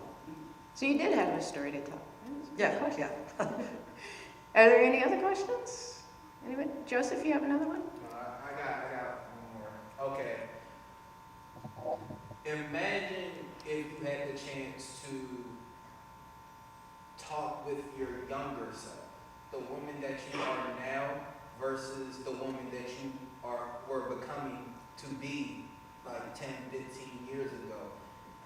Picture if you had a chance to sit down with your younger self. What message would you deliver to your younger self that was 10 to 15 years ago? What conversation would that be? Imagine if you had that chance to talk with your younger self before all the things that have happened through your life. Okay. I'm your younger self. Tell me, talk to me, just talk to me. So I really feel like, that's a good question, really. Because really, first of all, I don't know if you guys know how old I am. I wasn't that young 15 years ago, just so you know. Millennial. Yeah. But I will say this, though. That's a really good question because, to be perfectly honest, like I knew, I mentioned this before, like I knew I was like wise beyond my years when I was younger. I knew a lot about drugs. I knew a lot about things that you weren't supposed to do. I knew, and I did them anyway. But I did have people like my aunt, my grandmother, people telling me, what are you doing? This is not smart. But I don't really know. I think the message that I would give to myself, not that I can say that I would have listened to it, is two things. First of all, my education should have been way more important. I'm intelligent. I did not apply myself. I had no interest in that whatsoever. And that was, I don't regret it a lot because a lot of this has made me who I am. But that's one big thing that I do regret. That waste of potential. I mean, also, of course, the obvious things like don't be doing illegal shit and stay out of trouble. Like, the obvious things like drugs are bad, like, the obvious things. But also that, one thing that I've noticed in my life, like, because throughout my life, up until I've had this 7-year sobriety mark, because I just hit 7 years September 11th. Up until this, I could honestly say before that I've done hard drugs more years that I had been alive than what I had up until this. And I think that one thing I've noticed is in the few little times that I did get sober, I never went to like rehabs and stuff like that, but I got myself sober. I always allowed myself to backslide based on like relationship issues or matters in my heart. Things that like I would be heartbroken about, I would be like, oh, screw this. And then I would just start me. And I never got high and didn't sell drugs, and I never sold drugs and didn't get high. So, that's like figuring out how to separate myself, like having those emotions and letting my mind make up an excuse to go back to doing the crap. If I could have like set myself straight on that way before I figured out that's what I was doing, that probably would have helped me a lot of times. That's excellent. That's Yeah. excellent. Because you figured out your trigger. Yeah. And if you could go back and say, here's the trigger and here's an alternative. Yeah. Maybe we could try this instead. Yeah, it took me a long time. It took me in prison. I realized in prison that this is what I do to talk myself into being like, screw it, it'll be all right. Second time around. Second time you were in prison.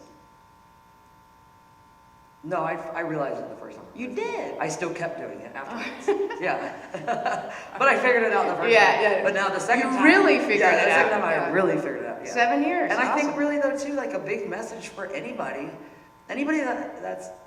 that's like been down like some kind of rabbit hole and like figured it out, anything that they should be pushing to anybody younger, anybody like that I should be telling you guys, period, like everybody makes mistakes. You know, some are way worse than others, but the goal is you got to learn from your mistakes.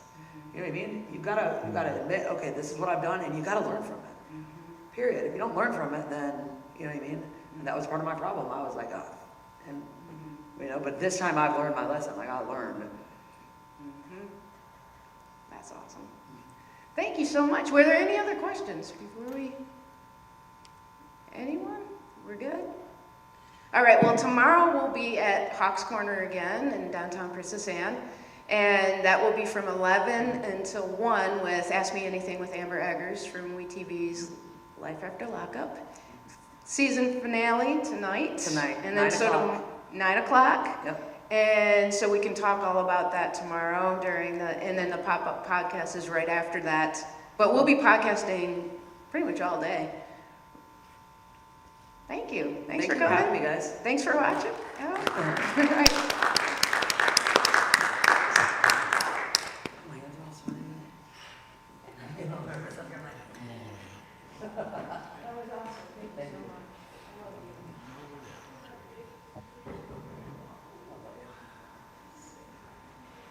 Thank you so much, Bobby.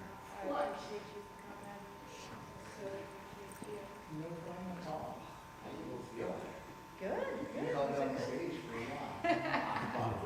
Nice to meet you. He said you heard from all this. Wow.